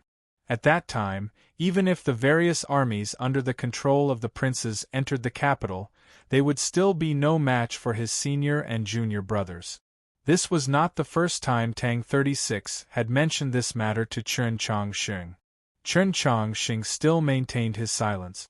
Tang 36 finally understood. He was not hesitating, but was using his silence to express his intentions. Chen Chongqing believed that if they really were in front of the abyss, his senior brother would assuredly protect him. But for various reasons, he did not want to use the imperial design. "Why?" Tang 36 stared into his eyes and asked. "If I use the imperial design, it will be too similar to that night 3 years ago." Chen Chongqing paused for a moment, then continued, "I will also be too similar to Master." Tang 36 understood his meaning. After a few moments of silence, he patted Chen Chongqing on the shoulder to express his support and comfort, and then walked out of the hall. Chen Chongqing returned to the stone room. In the last few days, he had been practicing the sword in this stone room. The layout of the stone room was very simple, so simple that it was rather shabby. Other than the prayer mat on the ground, there was nothing else. But at this moment, another person suddenly appeared in the stone room. When had this person come? And how had he managed to conceal himself from the several thousand priests of the Li Palace? It was a white-haired elder. In his right hand was a brush that had yet to dry, and in his left hand was a painting plate. The paint in the painting plate was gray, and the elder's clothes were also gray.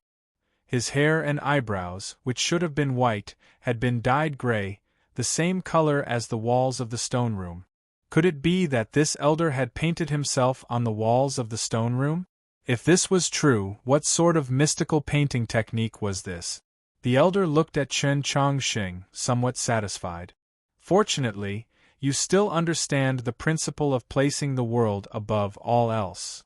Chen Chongqing fell quiet for a while, then said, "In truth, I don't really understand." Chapter 40. Su Yorong's voice rang out incessantly on the divine path. It was crisp and pleasant to the ears, but it didn't make people think of it as a gurgling spring. Because her voice was too cold, without any fluctuation of emotion, and without any sense of pity. It was like a small bead condensed from the coldest snow falling on a porcelain plate that had been frozen to the point of being brittle, instantly turning into powder. No evidence was left behind, only the coldness remained in the world. Or maybe it was because she kept talking about killing. Starting from how to kill Prince Chen Lu in the estate of the Prince of Peace in Xiang, she talked about many topics related to killing people. She had plans for the princes outside the mausoleum of books, the officials in the imperial court and the various provinces and counties, and the divine generals who wielded military authority. With these words, the temperature on the divine path grew lower and lower. Behind the invisible wind and snow, unbroken lines could be faintly seen, but it was unknown whether these were the traces of history, the traces of fate, or the scenes of the fated star plate rotating. After an unknown amount of time, she finally finished her story and looked at Shang Xingzhou. If His Majesty the Emperor truly stood on her and Chen Chongqing's side, then they indeed had the upper hand in this battle. In the current situation, she had a great chance of accomplishing those things.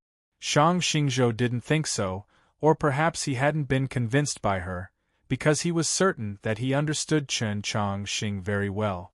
That guy is pedantic, incompetent, and petty. He looked at Su Yorong and said mockingly, "Are you sure he has that kind of courage?" "I don't agree with you. He's just trying to be a good person." Su Yorong's eyelashes trembled slightly as she said, "Moreover, I'm the one doing the work today. You know I can do this." Shang Xingzhou mocked, "Does Wang Pe know what you're thinking? Do the people of the Mountly Sword sect and those sects and clans know what you think? If they knew you were so crazy, would they still support your decision? Are you sure they will accompany you in your madness at the last moment?" Su Yorong said, "How can the people on a ship sailing to the other side of the Sea of Stars do as they please?" Shang Xingzhou asked, "Have you ever seen a sea boat capsize? As long as there are enough benefits, even the most pessimistic sailor will have extravagant hopes for land before the real ending appears." Su Yorong said, "On the contrary, this will only give them more confidence in their victory." Shang Xingzhou said, "Turns out it was coercion." Su Yorong said, "I've read the history books. No matter if it's a hero or an emperor, if they want to gather people, they must do this." "What about the Li Palace?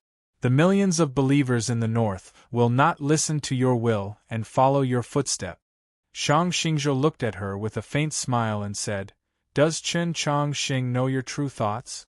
Su Yorong was silent for a while, then said, "I don't care." Shang Xingzhou's eyes became deep and serene as he said, "Even if the flood reaches the heavens?" Su Yorong calmly said, "Or a bottomless abyss."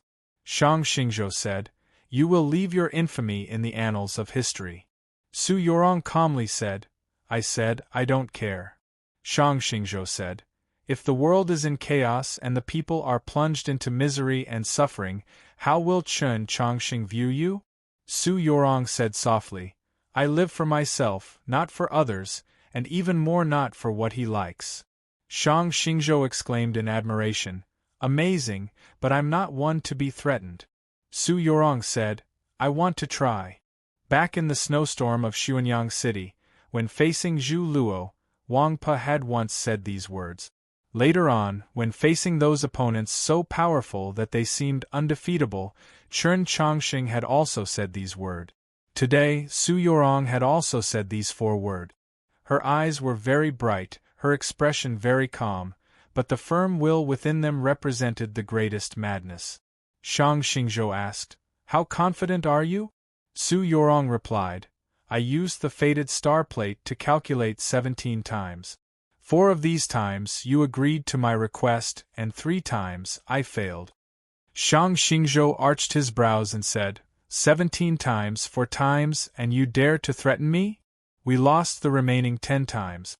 The great Zhou dynasty fell apart, and our grand plans for hegemony became a joke. Su Yorong calmly said, So it wasn't 4 times, but 14 times. Shang Xingzhou gazed at this extremely beautiful and even somewhat delicate girl in her white robes in silence for a very long time. He suddenly said, I also don't care. Su Yorong calmly gazed at him, apparently already guessing at what he wanted to say. Shang Xingzhou said, Even if I agree to your request now, I can go back on my word at any time. There were many legendary figures in Taizong's era, like the king of Hejian or divine general Qin Yu. Compared to these people, Shang Xingzhou had very little fame. In truth, he had done many things that were no less important than Wang Zhice's. He only cared about practical results and did not care about reputation. Given his style, in the face of Su Yorong's blizzard of attacks, he was highly likely to choose to temporarily retreat. Once the situation eased, he would launch a thunderous counterattack. Yes. Su Yorong smiled at him and said, So I want even more. Shang Xingzhou froze at these words, and then he smiled. The mausoleum of books became extremely quiet. Everyone who heard these words had a wonderful expression on their faces, shocked to the extreme. Even the Prince of Xiang and the old lady of the Mutuo clan were filled with astonishment, because they had just heard the most absurd words in the world. From start to finish, Su Yorong had never said what she wanted Shang Xingzhou to do. Nor had Shang Xingzhou asked. But both they and the spectators outside the mausoleum of books knew that Su Yorong was asking him to withdraw, to live in seclusion, to retire. Just a moment ago, Shang Xingzhou had said that he could back out at any time, but Su Yorong had said that she wanted even more than withdrawing, going into seclusion, and retiring. What sort of request could it be? Presumably, it could not be death, because Shang Xingzhou's obsession was to personally see the human army break into Xuelao City, and this request was far too absurd. But was it to cripple his own cultivation? This request was equally absurd. Who would agree to it? How could Su Yorong make such an absurd and laughable request? The silence of the mausoleum of books was instantly shattered by cries of alarm and discussion. Everyone felt that Su Yorong was a madman.